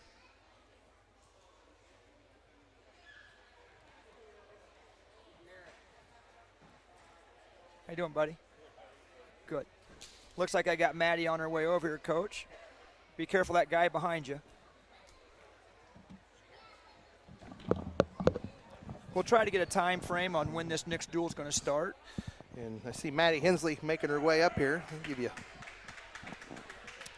I will find out some time, and I'm going to let you talk to Maddie when she Okay. gets up here, if that's all right with you. Just looking around here, we just had Brandon Schaff come up here, Coach. A Yeah. familiar face, Yeah. a great man. Tell you what, Absolutely. he was a joy to have in high school, and just a good individual. You're not going to find him much better than that young man. No, comes from a top-notch family. Absolutely. Well, Schaff's I'll let willing. you run, All right. and I'll talk to Maddie and let Maddie tell us a little bit about our Sounds girls good. wrestling program. Hi, Maddie.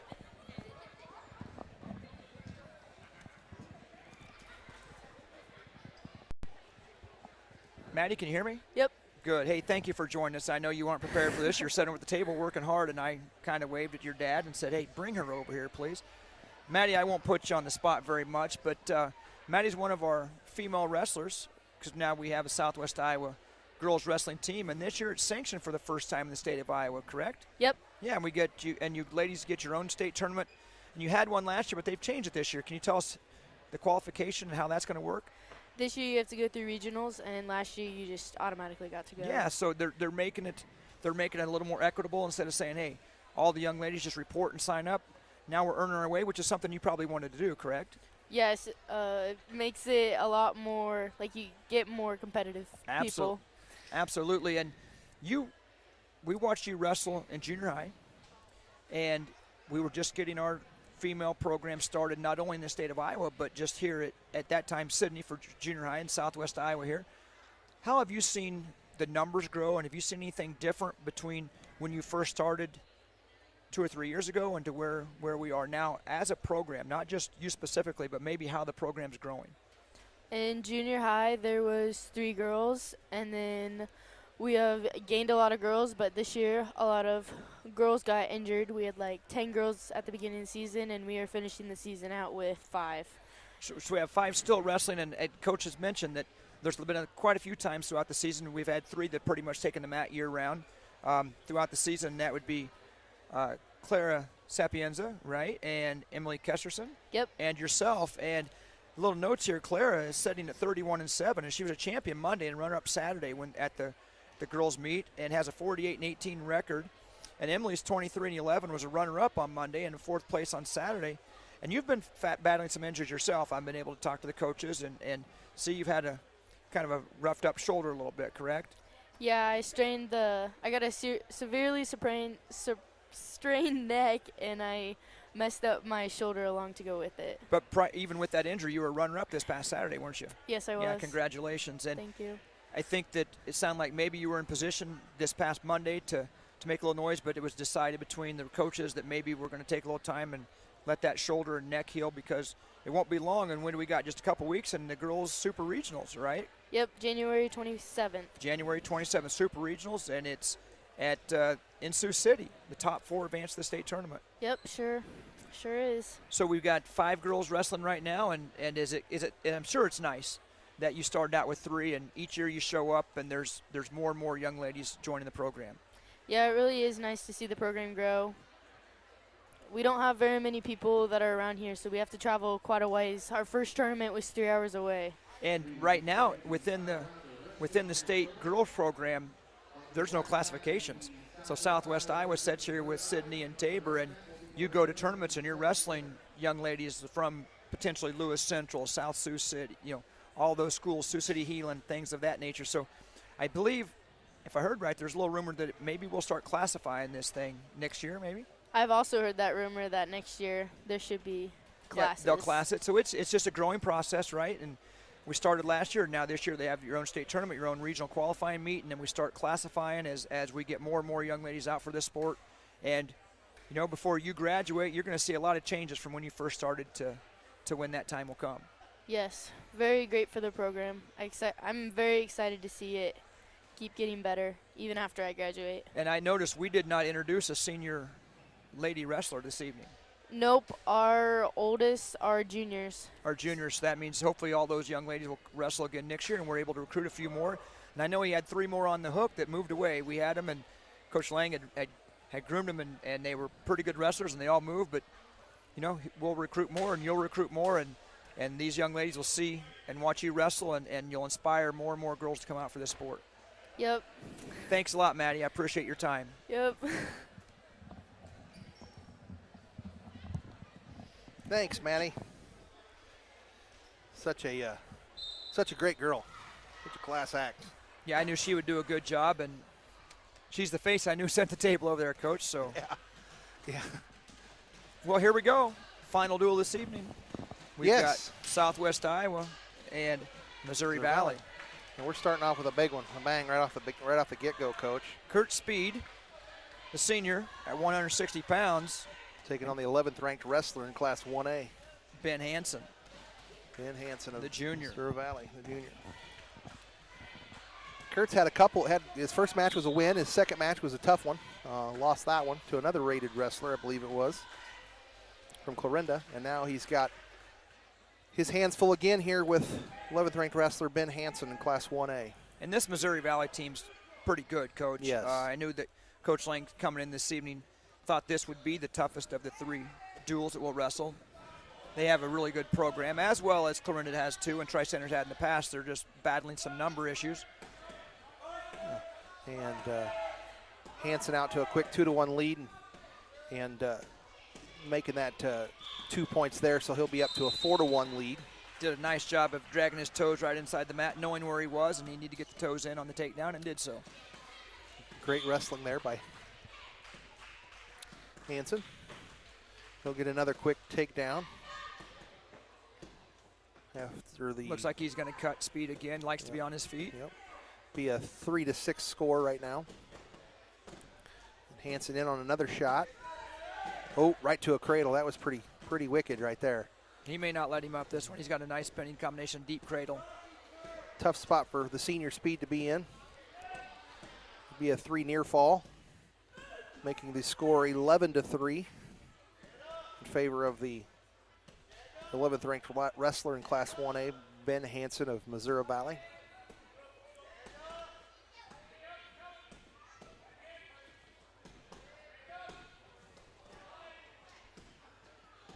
And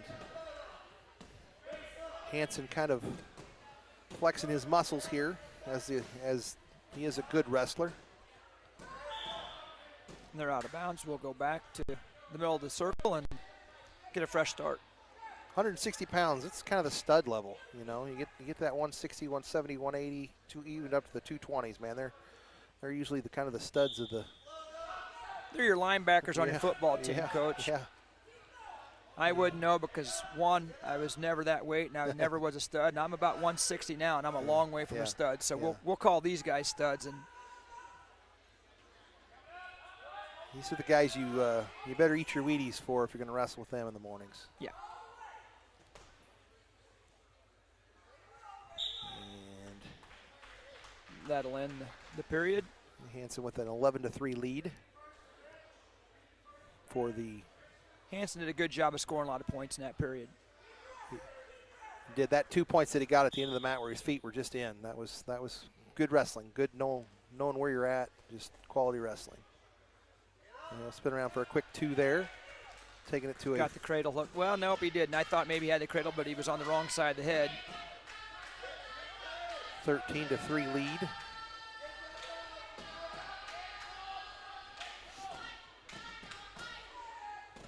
And looking for a major decision. Hanson got that half Nelson, and he'll be rewarded back points here and should seal this match, and he does with a pin. He just had that in awful tight. Yep. Coach, I look around the crowd, and it's fun for us up here. We can see people, and I see Coach Mark Graham. He and I coached wrestling together. He used to coach wrestle for a long time. When I first showed up here, I was assistant. He was assistant under Tim Travis, and it's nice to see Coach Graham back in the house. You know, he's probably enjoying this because he's watching sons of the young men he coached. It would be, wouldn't it? Yes. Yep. I'm sure he coached Brad Johnson. I'm sure he coached. See Brad out there too as well. Yep. He's coached a lot of their dads, and sure he enjoys coming back and seeing their sons wrestle. Yes. It's pretty cool knowing that, we got to do this about, 3 or 4 years ago, about our first one, I believe it was. Maybe more than that, maybe 5. And we had maybe 5 or 6 wrestlers at that time, and what the program's grown to is just unreal. I just hats off to Coach Lang and his crew and his efforts, and somebody who probably doesn't get enough credit is Becky, his wife, at home. Yeah, that's Keeps the for place sure. going. Big thank you to her for allowing Coach Lang to do his passion, which is wrestling, and bringing Southwest Iowa Warrior Wrestling program back to the top. Yeah, when we first started, we didn't field close to a full team, and he's only got 3 open weights this evening. Yeah. And Ruth appears to hurt a shoulder or an elbow maybe on that one. And as we talk, we've got 1, 2, 3, 4, 5, 6 junior varsity wrestlers listed. So this program is still growing, and there's only 3 seniors on this year's squad. Yeah. And Maddie hinted how the girls team is growing, so it's in a good spot. We're still young across the board.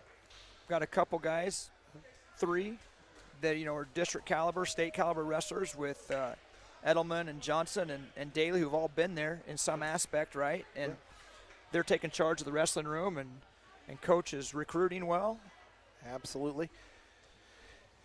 He's definitely brought the program around. I'll say that. Yes.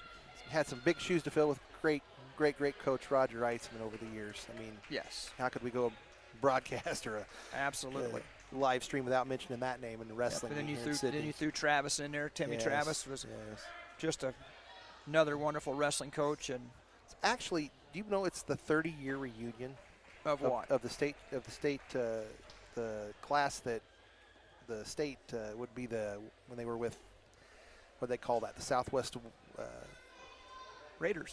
Southwest Raiders, yeah. Here's Sam Daly that we mentioned, Coach. Sam Daly at 220, taking on Jake Sazama. But it's there. The juniors, Daly the senior, as we've mentioned a handful of times this evening. So it's the 30th anniversary of the Southwest Raiders, when that was, at that time, Hamburg and Sydney together when they went to the state duels. Is that what you're telling me? That's what I'm telling you. Yep, a 30-year reunion. Coach Eitzman, the coach back there? Coach Eitzman was the coach. And Tim Travis and Mark Graham were probably the assistants, I'm going to guess, at that time. Yep. Yeah. And I hate to mention any wrestlers from that time period because there were so many good ones. I don't want to leave anybody out. Oh, yes.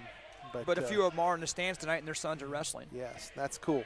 So, Sam Daly, good job 2 for him. 2 points. Takedown for Sam Daly. Southwest Iowa's 220-pounder.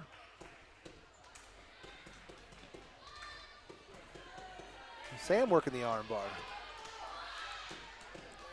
Trying to sneak that arm inside.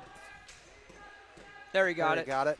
Kind of had to work it, but did. And now he's going to go for some near fall points. And appears to be going to get the fall. Yes, he does. There it is. Good job of Sam Daly to stay patient. He had that arm trapped across the back and tried a couple times to get up under the elbow and couldn't, but he didn't give up on it, and he didn't panic. He didn't try to run something else. He knew what he wanted and stayed patient. And it paid off, and that's a good way for Sam Daly to end his evening on senior night. And senior Sam Daly with the first period fall. Get that pin as they get ready to head over to the John Jay. And at the 285-pound match, we got Brandon Orozco and Vincent Zappia, the sophomore. 18-15 team score. A few forfeits there kind of helped us out a little bit. And we'll go to the heavyweight match. Coach, I'm going to let you call this match like you've been calling, and I'm just keep an eye on the far match. We've got some junior varsity matches. I definitely won't speak over you and call out the action, but I'll try to keep track of who's winning and who won or lost that match. Sounds great. So Southwest Iowa's Warrior heavyweight wrestler, 285-pound Brandon Orozco, thank you. You betcha. Tongue-tied there. Senior versus the sophomore, Vincent Zappia of Missouri Valley. We have Isaac Roach wrestling another junior varsity match on the far mat. I think you can see that mat from home, just not quite as well as the black mat that our varsity's action on. Zusco is working the undertuck of the arm and fighting for position on this neutral spot here. The sophomore keeps coming at him with his head.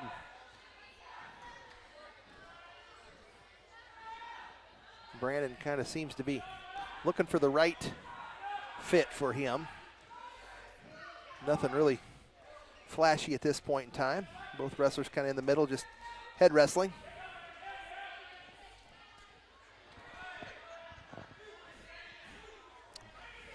Isaac Roach does have a 2-0 lead at that far mat. As I speak, it looks like maybe the Tri-Center young man is in position to potentially tie it up. On the black mat, 285-pounders are pretty content on head wrestling right now. Upper body wrestling, which is common. Yep, not uncommon at the upper weight levels to be on their feet and wrestle upper bodies looking for throws. And Missouri Valley deferred, and the Southwest Iowa wrestler chooses to go neutral. Back to kind of the head clinch, the head fighting here. And there's a headlock attempt by Russo, and he's got it. Missouri Valley tries to roll through, doesn't get it. Brandon does have the headlock. Needs to walk to the head. Nope, not going to get any back points, but does. Well, maybe this is not going to be 2 points.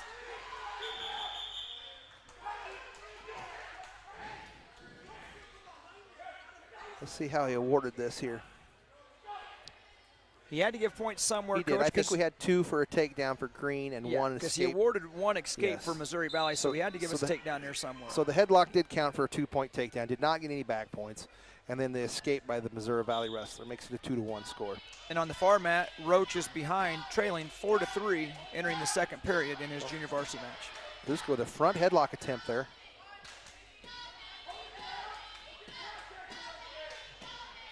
Rusco still working the upper body. Likes the throw. He likes the headlock. He's going to try it again. He's got it this time. He's got it nice and tight, too, and he's in a good spot. This is it. That's it for the pin. 285-pound Southwest Iowa Warrior wrestler, Brandon Rusco. And another nice way to end the evening for the senior wrestler on senior night. He's going to walk out of the gym tonight a winner with a fall. That's got to feel pretty good to him. Can tell it does the coaches. It kind of got them on their feet when that throw happened.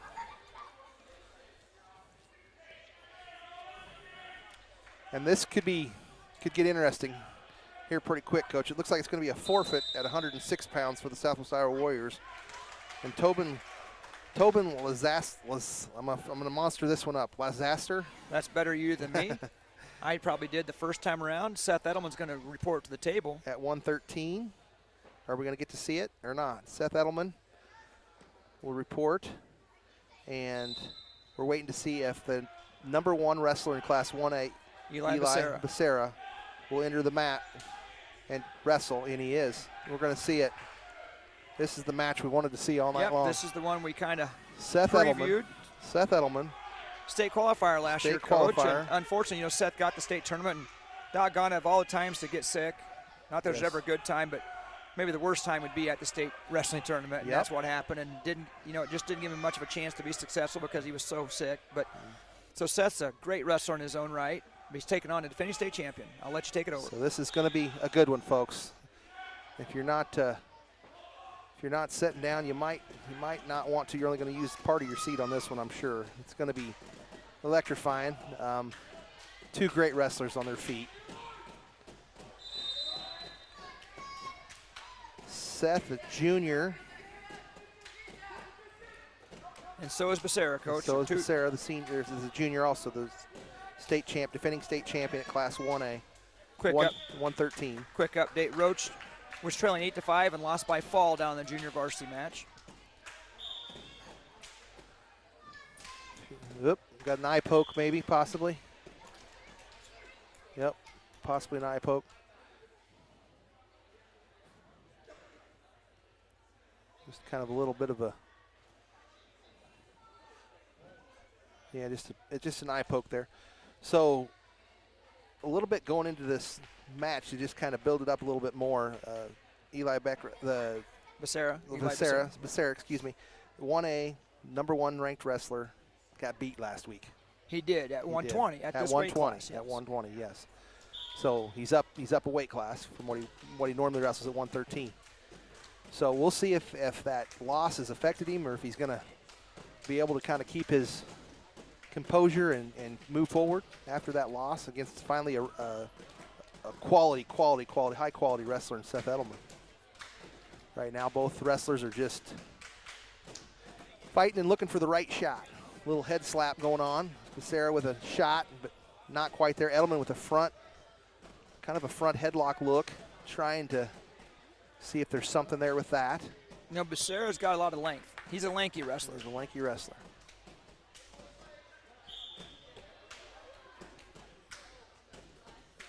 And he likes the arm tie. And trying to work something with that. Edelman doesn't like the position. You can see he's trying to fight out of that. Becerra has the arm very tight though and tries to front trip. Becerra with a front headlock move and tries to spin into a headlock, but doesn't get it done. But has to give up the 2. Edelman does. But what a fight to stay out of that. Yeah. Becerra was looking for a throw to the back right there, and Edelman did a fantastic job of not getting thrown to the back, just giving up the 2 rather than potential near fall points. And if they weren't the edge of the mat, Seth was in a good spot to maybe reverse that. Edelman quick to his feet to try to get the 1-point escape. Becerra trying to work down the leg to stop the 1-point escape. Becerra, just like you said, very long, very, very long, hard to. A lot of arms and legs there, and he's going to use that leverage, and obviously being a state champion, he knows how to do so. Edelman trying to work back to his base, and that'll end the first period with a 2-0 score in favor of Becerra of Missouri Valley. It looks like Edelman had his choice and deferred, and Eli Becerra took the down position. Becerra, with a quick reversal attempt and right into a spinning, spun right into Edelman, right to his back on that. He'll get 2 points for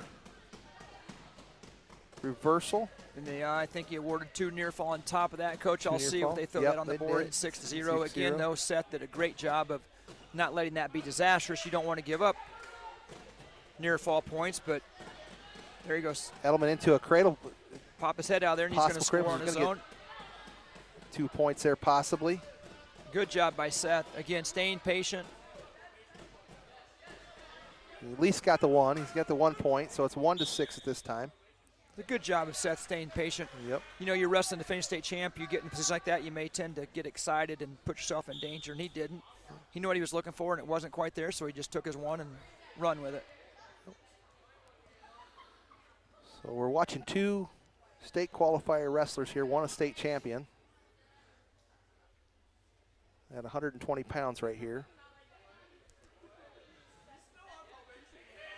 Man, Becerra's wicked when he gets that one arm in the head, doesn't he? Yep. He does it so quick, runs those too. front headlocks, sides, sweep the leg. Edelman Good job by Edelman. Yeah, working the edge of the mat, getting himself out of a dangerous spot there. Absolutely, just mat awareness, knowing where you're on the mat, knowing that you're tied up pretty good. Take that to the edge of the mat and work it over there, and no harm done. So I'd be looking for Becerra to get that one-arm tie again. Kind of his bread and butter right now today anyway. State champion, I'm sure he's got many, many tricks of the trade, but he likes that. Kind of uses that long arm leverage. Yeah. When he gets it.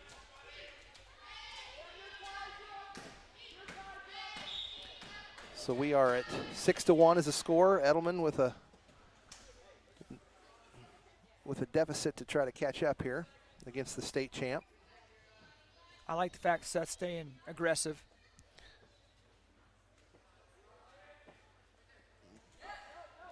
And a shot attempt by Becerra. A good And job. a throw. A good job of staying away from those long arms there because Becerra was in. Throw attempt by Edelman. He's going to have to move here quick to get points, but I don't believe he's going to get there. Nope, that's the end of the period. Good job. Good job by Seth. Just run out of time. Had that far elbow trapped at that point with a front headlock crossface, and just ran out of time before he's able to spin around behind. So we go into period 3 with Edelman trailing 6-1 and down position. Down position.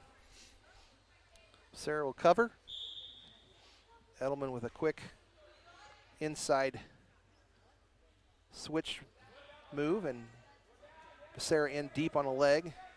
Good job by Seth to peel the hands and face, but there's no points because Becerra's still got control of the leg. Becerra working the leg with the shoulder and the arms There locked. you go. I was about to say it won't be long. Stalemate. Steve will call a stalemate at a position where there's got to be no action. Becerra will cover. Edelman on the bottom, trailing 6-1 in the third period. Becerra, the defending state champion at class 1A, 113 pounds. Edelman and Becerra wrestling 120 today. Seth with the escape makes the score 6-2. We're back to neutral. And if you're watching from home, this is a really good match. Two tactical wrestlers, and you start watching wrestling at the high level, and they're usually not typically high scoring, Coach, because both wrestlers are very tactical and defensive. So Absolutely. don't let the score fool you on thinking what type of match this is, because a 6-2 score, we're watching some good wrestling right now. And Becerra again trying to work that front arm tie into a trip, and Edelman better job defending. That time Edelman in on a deep single, or double leg, excuse me, and and he's going to get the 2 points. Takedown, isn't he? He got the 2 points. Really good takedown. Again, mat Yes. awareness, he got the 2 points. And We're at feeling that Becerra was maybe in a position to re-switch that. Seth takes him off the mat, didn't get the points, comes back to center, trailing 6-4. Great wrestling right there by Seth Edelman. Edelman will try to keep Becerra down.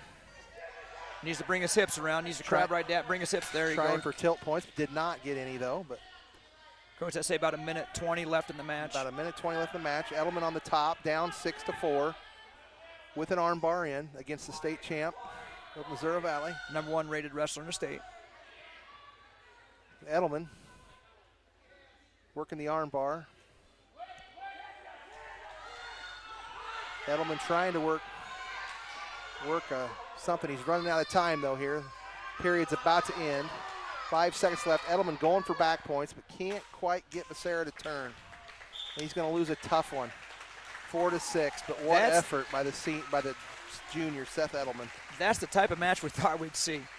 Yeah. When you put together the defending state champ, #1 ranked, and a wrestler as determined and as focused as Seth Edelman's in, that match did not disappoint. It's disappointing that our hometown boy did not win that match, but the match itself lived up to the billing. But wow, to be able to wrestle a state champion to basically one move, 2 points, that's pretty good wrestling. Nothing to be ashamed of. And Gabe Johnson takes a forfeit. And that'll bring out Blake Schaff again at 132 pounds. Glad we get to watch him wrestle again. Freshman versus the sophomore and Quinn Herman. Got about 3 more matches on slate after this. The gymnasium, that other mat has been over. That other match has been over with. Other mat has been empty for the last, 10 minutes, but nobody wanted to leave till that match was over. Now, we had a great crowd here this evening, and as we get underway with Blake Schaff. And Blake will kind of the same concept that we just saw with Becerra. Herman likes that front arm walk too, apparently. Schaff kind of in a sprawl. Herman with almost a cradle attempt here, a standing cradle. And he's got it locked, but I don't know how he's going to get back point. Steve has not quite. Now he awarded the 2-point takedown. You got to get the takedown before you can get any back points. Right, but I don't think he's in a position to get back points like that. Well, he's going to give it to him. Definitely not a pinning combination. No. Just a point combination. I guess a cradle is considered a pinning combination. Now he slid his hips out, and we're going to get closer to a fall situation. Yeah. And Schaff fighting effusively in a really tight cradle. With his head tucked inside there like that, though, that's going to be hard to get that fall. Yeah, initially I was going to say I don't think we're going to get a fall out of this situation, but then he came close. If he breaks that, then he might be able to. He did break the hands of the cradle, so he's kind of got him in a tough position. He's got the leg pinned, and now he's going to get close to the fall. Yeah. There it is right there. There's the fall. And I've mentioned the word patience a couple times tonight, Coach, and that took patience because he had the cradle hooked up and probably was not in a pinning situation, but gradually worked himself out of that cradle. Yes. And gave himself a position, gave himself a chance to work that combination into a pin. Yes. So Herman with a fall over Schaff, and we're on to 138 pounds. Philip Gardner for the first time tonight. We get to watch him wrestle. Yeah, Phil finally has a match, and he's going to take on Chris Wander, sophomore, right? Yeah. Philip a junior and Chris a sophomore at 138 pounds.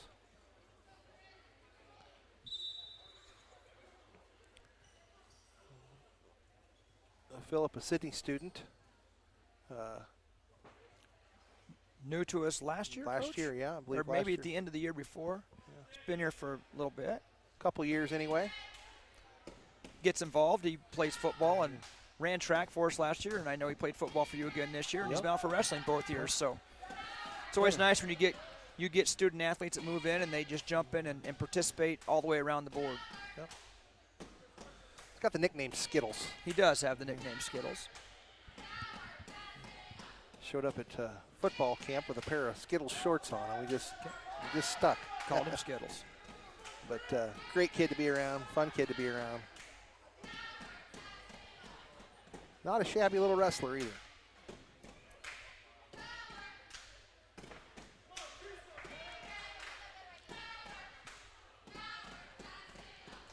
A couple of media in the house.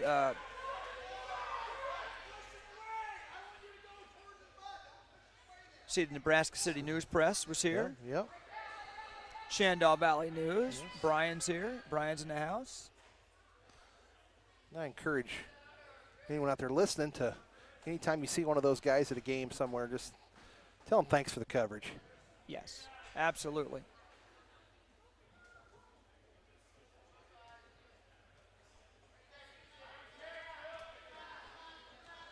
Philip Gardner, no score so far at this point in time, and kind of. Good I think job. they both got dizzy on that. They did. They both fell apart. So we'll go back to the center, neutral position. No points allowed. You're scored yet. We're watching Philip Gardner, the 138-pounder for Southwest Iowa Wrestling, the Warriors.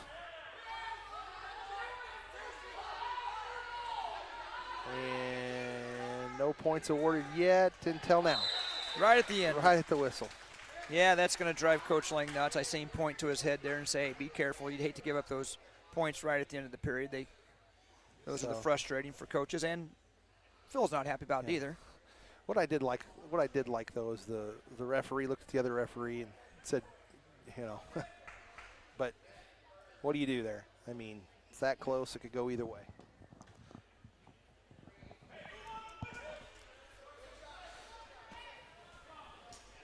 And Gardner will start in the bottom position, needing points. He's down 2-0, and he'll get a quick escape and make it 1-2. Didn't spend much time down there. Looking for a shot. He's kind of in on one, but it's kind of from a ways away. It wasn't the best shot, but he at least took one. Kind of got the sideways approach to it, trying to look for something, and Missouri Valley guy says, I'll have none of that. Throws his head down and throws an underhook. And I mentioned the two publications were here, but didn't mention the individuals. You got Brian Clark, obviously, for the Valley News here, sitting at the edge of the mat. And then you had Kurt Mannion here and we got on behalf. Gardner with a legal move. Yep, he had a legal headlock. He had it, and I think the arm might have slid out. Yep. No points awarded. No points awarded. They're saying it's an illegal headlock.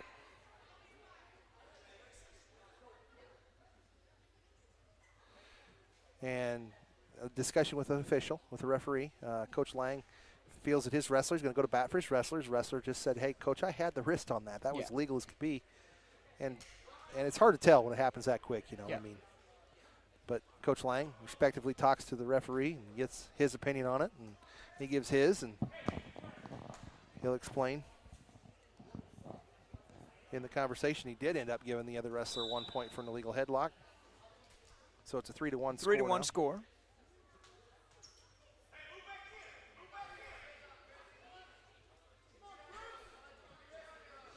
So Gardner trailing 3-1, had a nice little reversal headlock and almost some back points there and almost reversal points, but we're back to neutral again here. Gardner trying to look for a takedown. Not really there. Good job stuffing the head by the Missouri Valley wrestler, and he'll take the back position. It doesn't have two yet, but does now. Does get 2 points for a takedown. Make a score 5-1 in favor of Missouri Valley. Coach Lang encouraging his wrestler to keep his head off the mat. You hang your head and nothing positive happens there as far as, and I don't mean mentally hang your head, I'm talking physically. You don't want to put your head down at the mat. It opens up so many avenues for pinning combinations. Absolutely. Lang off his feet trying to get Gardner to move. He wants him to get points before the end of the period, but going to be tough with a leg tie of the Missouri Valley wrestler. So we'll move into the third period with Philip Gardner trailing 5-1. So if you're Philip here, you kind of go away from shooting and look for something to throw, possibly. Yeah, you know, especially since he had that headlock and just lost it. If he would have kept the wrist, which he claims he did, but obviously didn't, he's got a chance for a fall, or at least some near fall points. And I wonder how soon before we get a stall warning on the wrestler from Missouri Valley. And wow, there's a throw attempt. You know what? He down 5-1. You try a little desperation throw. He almost had it. And he just about had it. Back to his feet, trying to get out of this. He needs to get off the bottom and get himself back to where he can try a throw again or a roll of some kind.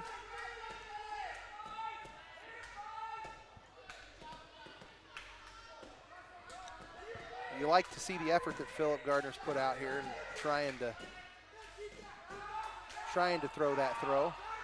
Stay out of that cradle. Missouri Valley wrestler does have the cradle locked up.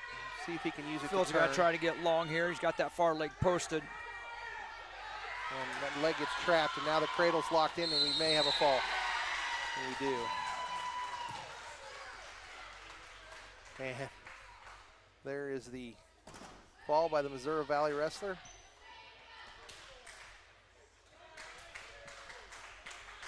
That's a tough loss. Tough loss for Philip Gardner. Yeah, because it was a match he was in. It You know, was. if he doesn't give up certainly the if we don't get the 2 points right at the end of the first period, it's basically a two-point match right there when the fall happened. was. Right. So that was a match that he knows he was in, and that's why he is frustrated, because it wasn't one that like he was getting dominated. So hence the frustration, but he'll learn from that. Coach Lang will take notes to the wrestling room tomorrow. Oh, yeah. Yep. And we'll move on to the 145-pound match between Flint Bell and Riley Radke, who you made an announcement about just a few minutes ago. Yes. A couple of, I guess, We were tournament, or last meet, I guess. we or last were duel. informed that Riley actually had gotten his 100th win in the first duel, but it was by a forefoot, and they didn't want to recognize at that point. So he went on the mat in the second duel and actually won head-to-head, and they stopped and celebrated Riley Radke's 100th career win. And you know, that's the milestone. I saw a handful of kids reach that 100-win mark this weekend via Twitter and social media, including one of our own, Seth Edelman. Yes. But Riley Radke did that tonight for Missouri Valley. So congratulations to Riley on that. He's in the middle of the mat right now facing freshman Maverick Morgan.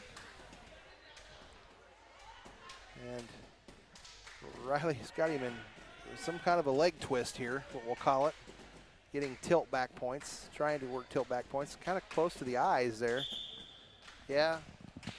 And they stopped that for being intentionally dangerous.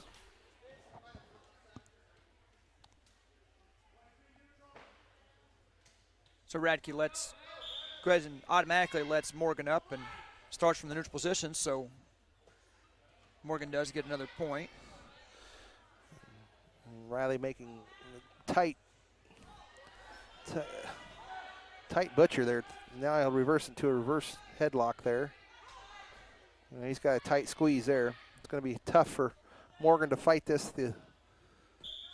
And we'll come up short there in the short end. But hey, give the freshman some credit, man. Yep, and Coach Lang said, hey, Maverick will get you another match. He got him a junior varsity match, put him in and got him a forefoot win for his record in that middle duel, and put him on the mat here and bumped Flint Bell up to 152 to wrestle the final match of the evening against Aiden Varagamini, the freshman. So we got freshman on freshman in the night, Coach. In the coach to end it here.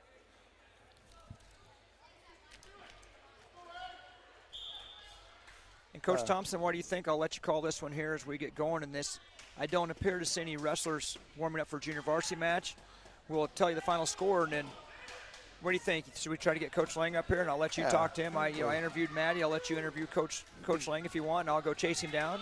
I think that'd be all right to visit with Coach. I think the listeners at home might want to hear the words from the head coach. Yeah, all right. It may take us a few minutes, so if you have time, stick around for just a few as he shakes hands and talks to his team, and then we'll get him up here and Coach Thompson will do a quick interview with him. Right now we're on the final match of the night. It's Flint Bell of the Southwest Iowa Warriors, and he just gave up a takedown for 2 points. And Flint is wrestling Aiden Vergamini. Well, you ended up sticking me with them tough words anyway, didn't you? I did it Tough once, names. and you started. I was going to let you finish it. So In fact, in a little bit, I'm going to ask you to say it again. I'll try it. I'll try anything once, twice, maybe 3 times. You if could it take tastes the easy good. way out and say we got Flint versus Aiden. There you go. And Flint, the Southwest Iowa War wrestler on the bottom, trying to work back up to his base. He's up to his base, but now trying to work to his feet. He was trying to peel that belly hand, but was unable to because Aiden did a good job of trapping that wrist and just didn't make it available to peel the belly hand. Flint kind of a half set out. Almost looked into a switch, but Aiden will work the arm bar here.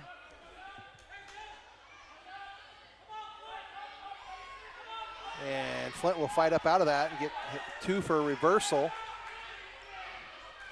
and ride the Missouri Valley wrestler to the ground. And now he's working a combination. Throws a half. He's got that trick. He can run that thing into a He's high got him half. in a pinning combination right now. Flint Bell on the top side of this. Needs to suck his hips back. Got him at the edge of the mat. We got time. The time. Yeah, and I think it expired a while ago. Time expired.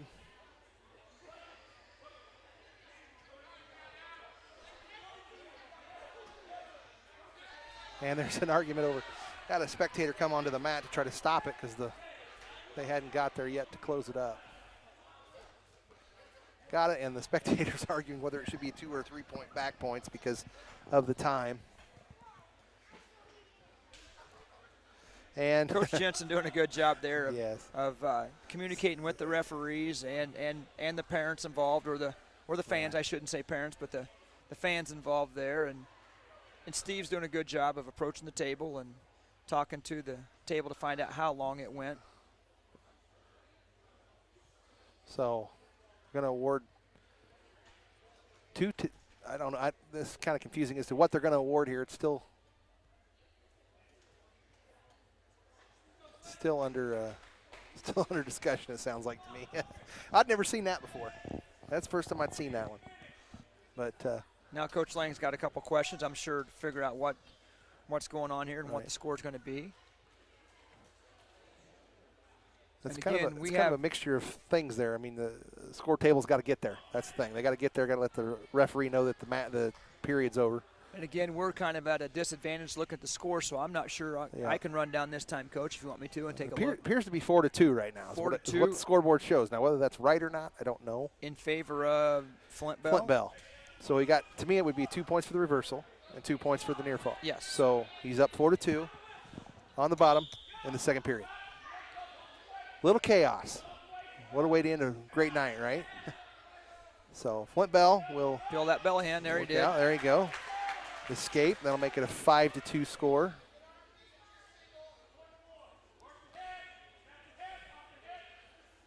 And another shot attempt. Good deep shot by Flint Bell. There we go. Flint in deep on that. Aiden's doing a good job of countering. He did a nice job of staying alive there, and he could come out of this with points on his own. Oh, he will. Somehow he ends up locking his. What do we got now? Another stop. We have an illegal hold. He was scissoring the head, so that's why the match was stopped for head scissors. Now it's a 6-4 score at this time. And they actually bumped it, Coach. I think it says 7-4. Man, oh man, we've had more and debates. They're both back to our feet. I think the only people that haven't been on the mat asking the question are you and I, Coach. And we're about as confused as you can be right now. I know as the score says it's 7-2. Whether that's right or not. Coach Jensen getting an explanation. Doesn't appear like he maybe agrees with it. Coach Lang's been talked to a couple times as far as answering his questions. And there's a nice little shuck by the Missouri Valley wrestler. Flint trying with a headlock attempt. He's got it. No, has to suck it, and he gets sucked out of that. Good job by Aiden to suck back. Missouri Valley wrestler got stay out of that. Flint Bell will assume to try to set out. We're at 7-4 in the second period, we think.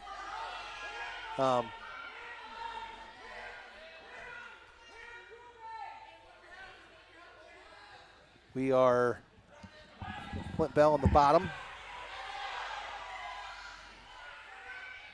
And this is a pretty big match. Flint Bell, half Nelson attempt by the Missouri Valley wrestler. Flint on the bottom. Headgear riding down in his face, but needs to figure out a way to keep working here to get some more points. He's up 7-4 as the second period is coming to an end. One thing you could have counted on was the scores table is going to be all over this one. And near fall points and a pin. Flint Bell gets pinned. And not in the lost second in period. everything, Coach. The team scores was 39-30 going into this match, and it was in favor of Missouri Valley. So the duel was decided, but we had a chance to cut this to 39-36, and Right. Flint gave it everything he had and actually had a pinning combination or two in. But Absolutely. Aiden did a good job of coming back and getting the fall, which would make the final score 45-30. Well, and if nothing else, I mean, what you take from that was some. I mean, Flint Bell just gave it everything he had there. I mean, he was wrestling hard.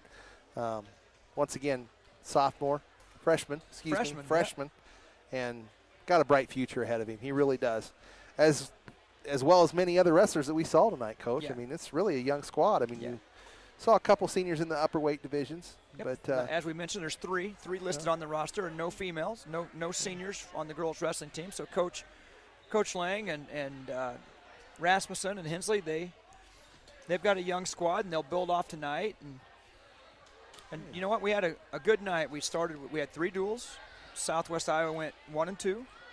1 and 2 on the duels tonight. This one ended up 45 to 30, 45 to 30, and they lost to Clarinda 30 to 36, which is competitive.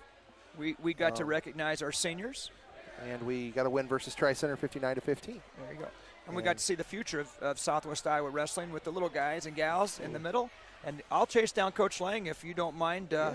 You hang on just for a second, and I will go chase Coach Lang down, and we'll let Coach Thompson do a quick interview. Sweet.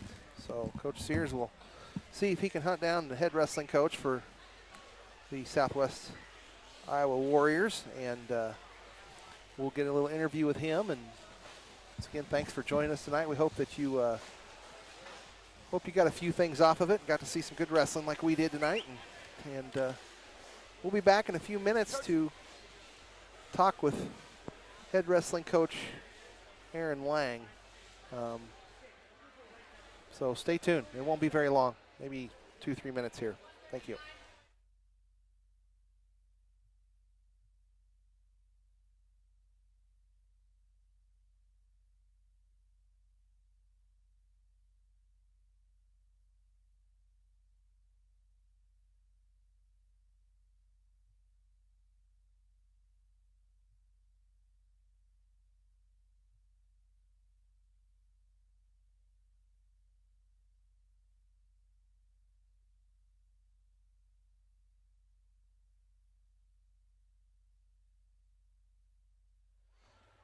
Are we All back right, on? We're back on. Coach Lang's talking to the press and a couple of the referees about some calls there. So we're going to have a surprise interview here for you. Yeah, Coach Lang is busy down there talking to the refs, and he's got some media members to talk to. And in the meantime, as he's doing those obligations, last year I think we've talked to Gabe, and we've talked to Seth in the past, right? We're going to bring up one of our seniors tonight that we were really impressed with. Not that we were impressed with a lot of our young men, but we talked about this wrestler a handful of times tonight, and that is Mr. Sam Daly. Sam, we thought you did a fantastic job tonight. Well, thank you. In the match I want to visit with, obviously you got a couple wins under your belt, but you took on a really good wrestler, number 5 ranked kid in the state, right? Yes, sir. And it didn't end like you wanted to. But I'm telling you, we thought you wrestled awful well in that match, and we liked the aggressiveness that you didn't just sit back and say, I want to keep this thing close and walk away patting yourself on the back of the moral victory. You were there to win the match. I mean, that's every match. You want to go up there and you want to win. And that's wrestling. I mean, you win some. You're not going to win them all, obviously, but you want to go into every match with the expectation of a win. Absolutely, and you showed that, and we commented, made sure we commented on that, and we were impressed because, again, against a good wrestler like that, late in the match, would have been easy enough for you to say, hey, I'll just take a weak shot here and maybe get beat by 4 or 5 points, but you went for a pinning combination.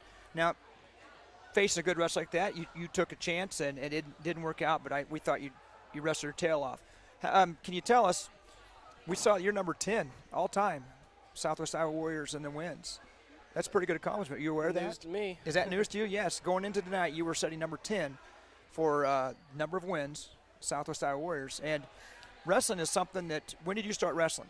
My freshman year. Your freshman year. We said that we didn't think that was a sport that you did until a little later in the game. And this is such a tough sport to pick up on the fly and to join as a freshman. So in 4 short years, you're 10th all time, and you're climbing that ladder. You're not done. We got a few weeks left. Yeah, I mean, I wrestled some in little kids, but it didn't really translate much into the high school. I mean, just got convinced to go out, and I mean, it really makes you tougher mentally and tougher physically, and there's nothing better for somebody than to go out and wrestle a whole season and all 4 years. And you've had a pretty good career because you found yourself in the postseason a handful of times, right? Yep, the past 2 years I've qualified for districts. I didn't do very well, but I got there. But you nailed it when you said you qualified, especially because I don't want to beat a dead horse, and I'm going to talk about horses in just a second, but I want to beat this dead horse by saying how hard it is to just start as a freshman and to be in the postseason to qualify for districts 2 of the 3 years you've wrestled is really impressive. And we mentioned during the broadcast, of course, we're standing here beside a rodeo clown. He's a clown, but he's also a rodeo clown for a living, and you rodeo. Yes. Yeah, and we talked about how you found yourself out in Vegas this fall, and you rodeo at a very high level. And is there a correlation, because I about said something, but I've wrestled, but I'll guarantee I've never jumped off a horse on top of a steer. That's something I don't plan on doing. Oh, yeah. Is there a correlation between your weight management and knowing your center of gravity between that event and what you're doing out here? I mean, there's a lot of places where I'm reflecting my rodeo athletics into my wrestling. Yeah. I mean, all the leverage points and knowing how to hold your weight wherever you do, it's just that both ways. I mean, I use some of my wrestling physics into my rodeo deal, and they've really just both fed off each other and helped it out. Yeah, and that. I didn't know the answer. I wouldn't ask, but I assume that may be what you said, and it's interesting you say how you used one at the other sport. And Coach Thompson would like to know, hey, would you rather throw a wrestler in a headlock or one of those steers in a headlock? Oh, a steer and a steer in a heartbeat. Okay. Yeah, I mean, you get an adrenaline rush from this, but it don't get much better than that. Now you're jumping off that horse onto something with horns. I don't know if it's real smart. 35 miles an hour and jumping onto a steer. You know, I'm going to be nice and say you're tougher than I am, but there's a couple other words I could use in there. But Sam, I tell you what, I think you've done a good enough job answering these questions that, one, you're a great interview. Two, I think we made it last long enough you don't have to roll up a lot of mats. That's exactly right. And as a senior, I think you're okay with that. Oh, yes. Sam, I tell you what, it's been a joy watching you through all those sports. You've had quite a career athletically in football and all your accolades that you've been able to accomplish. And then we've just mentioned everything here on the wrestling mat. And I tell you, I wish you luck these next 3 or 4 weeks, and maybe we'll get that postseason. You get yourself in the postseason again and see what happens. And you know what? Good luck in the future. And I appreciate your interview, and thanks, sir. Thank you. I see Coach Lang walking up the stairs. I'm not sure he'll be a better interview than Sam just was, but we're going to give him a try. I'll bet he will. And I know we'll do a better job asking questions because Coach Thompson's got the headphones back I on. don't know about that. I think, would you like to do it? You do such a good job these interviews. I'm going to let you do it. Hang on. Here's Coach Lang. I don't know if that was being nice or just a cop-out on Thompson. I think it's a little bit of the latter. Coach, congratulations on getting that win over Tri-Center.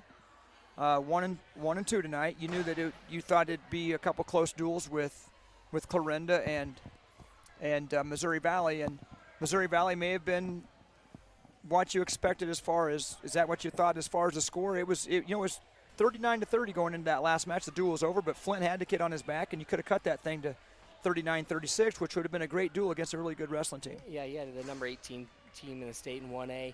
Coming in, I say we don't get cradles. Missouri Valley, great at cradling. Don't get pinned. You don't get pinned in the team race. It saves you 3 points.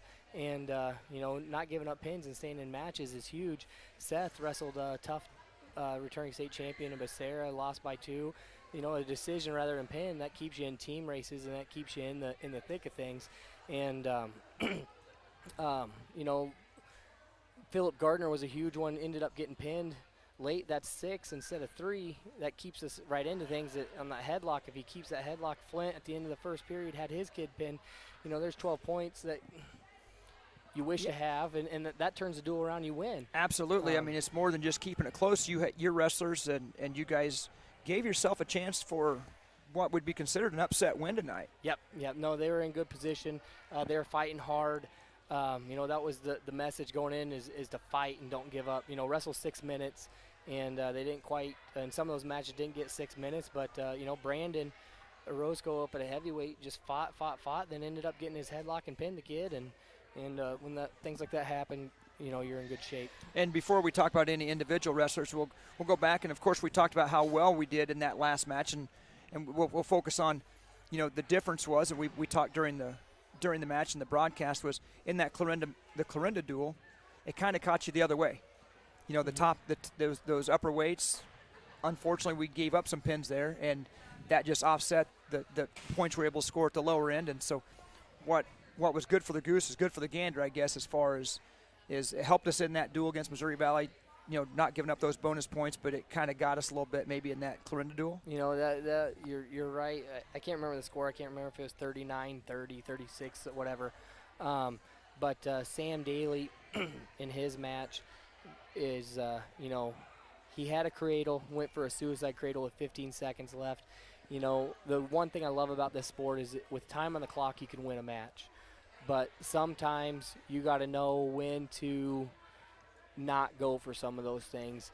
And in my mind, that was one of those things that saves you at least two, because he might have got the major, to 3 points on the team score.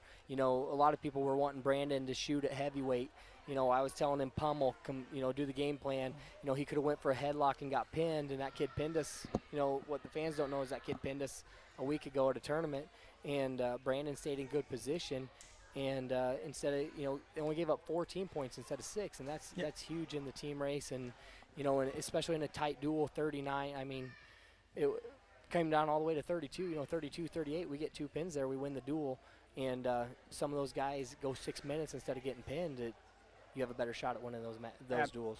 Absolutely. And then as we wrap this up, you've got some individuals that have not only wrestled well this year, they've wrestled their entire career. You've got Seth Edelman setting now not tied for third. Now he's in second or third by himself, right? He moved ahead of Austin Hansen with some wins tonight. And you've got Gabe setting the top 10. Sam was in the top 10 of all-time wins. So 3 of our top 10 wrestlers as far as career wins are on this team tonight. And you've got the postseason coming up. And what do you got, about 2 or 3 weeks left? We always say there's about 3 phases with that initial phase of wrestling where you're just trying to get your weight, seeing who's in what weight class, and then you come right before Christmas, come after Christmas, that grind, and then you finish with this stretch run, and you're kind of caught right here, but into that grind, get into that stretch one. So what does it look like from here on out, Coach? Here on out, team-wise, you just got to continue wrestling tough. We got a good one this weekend at the John Harris. That's really going to tell you where you're at postseason-wise. That's where you're going to see where you're going to start after the John Harris. If you place there, you know where you're going to be. And Seth Edelman, Gabe Johnson, Sam Daly, Brandon Orozco, those guys that you mentioned, they're setting themselves up for a good postseason run. And, Seth, that 6-4 match with Becerra, he was a returning state champion. That was a huge mental match for him. You get don't give up back points there. It's 4-4. So we're sitting in good spots, and you don't want to peak right now. We want to peak. We don't even want to peak on February 11th. We want to peak at state, but you don't want to wrestle your best right now. We're wrestling better each time we go out on the mat, which that's what you want to do is improve, and the team is showing that, and it's looking really good for a lot of these guys. They're putting in the work, they're putting in the time, and you can see the improvement, and that's huge. You got Seth at 30 wins probably already. Gabe's sitting probably about 25, 26 now, and those guys are juniors, and we've talked about taking this program to the next level, and it starts with those two and Sam Daly and the whole team. I mean, we filled 12 of the 14 weights, and that's huge. And that's where I was going to go with my one final question, and we touched on it a couple times this evening. That you look down the roster, and Coach, you've done a fantastic job of, we called this probably this same duel or some duel similar 3 or 4 years ago, and we might have had 5 or 6 wrestlers out, and we look down at the program tonight, and out of the 4 schools here, with Clarinda, Tri-Center, and Missouri Valley, your program had the most wrestlers. And so you've done a great job of getting guys out for this sport and building the team and putting yourself in position to win these duels, and you got to have the numbers to take it to the next level, right, for all that wrestling room banter back and forth, and you have to have a good room to have a good team. And so you've done a great job building. And on that, we brought Maddie Hensley up here, and you're trying to build another program as we speak. So the guys, tremendous job, and you're not done there. Like you said, you're going to take the next level. But now you're building program number 2. What can you tell us about your girls wrestling program? Man, the girls they're in good shape. Maddie's wrestling tough right now. She had a tough go on Saturday, but she's in good position. Clara Sapienza, Emily Kesserson right now. I mean, Clara, I can't say enough about her. She's 31-6 on the year. Her 6 or 7 losses. They're the top ranked girls there, and she's getting on a hot streak at the right time. Regionals are on the 27th. We started the year out with 14 girls. We're down to 3 consistently wrestling. We'll probably be about 6 when we go to super regionals.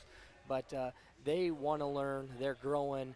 And just like our boys, they're improving and getting better. So now it's both programs getting better. And the girls kind of help push those boys. Because when the boys see the girls working harder, I can't get outworked by them. And then vice versa with the girls. Yep. Clara and those guys, they're not going to let Seth and Gabe outwork them. And that's really good for the program. Well, Coach, congratulations tonight. Good luck as you keep moving forward. I know as another coach in the system, it's been enjoyable and a pleasure to watch you build this program. It's going to be fun to see where you take it and bring those girls along with you. I appreciate it. Thanks, Coach.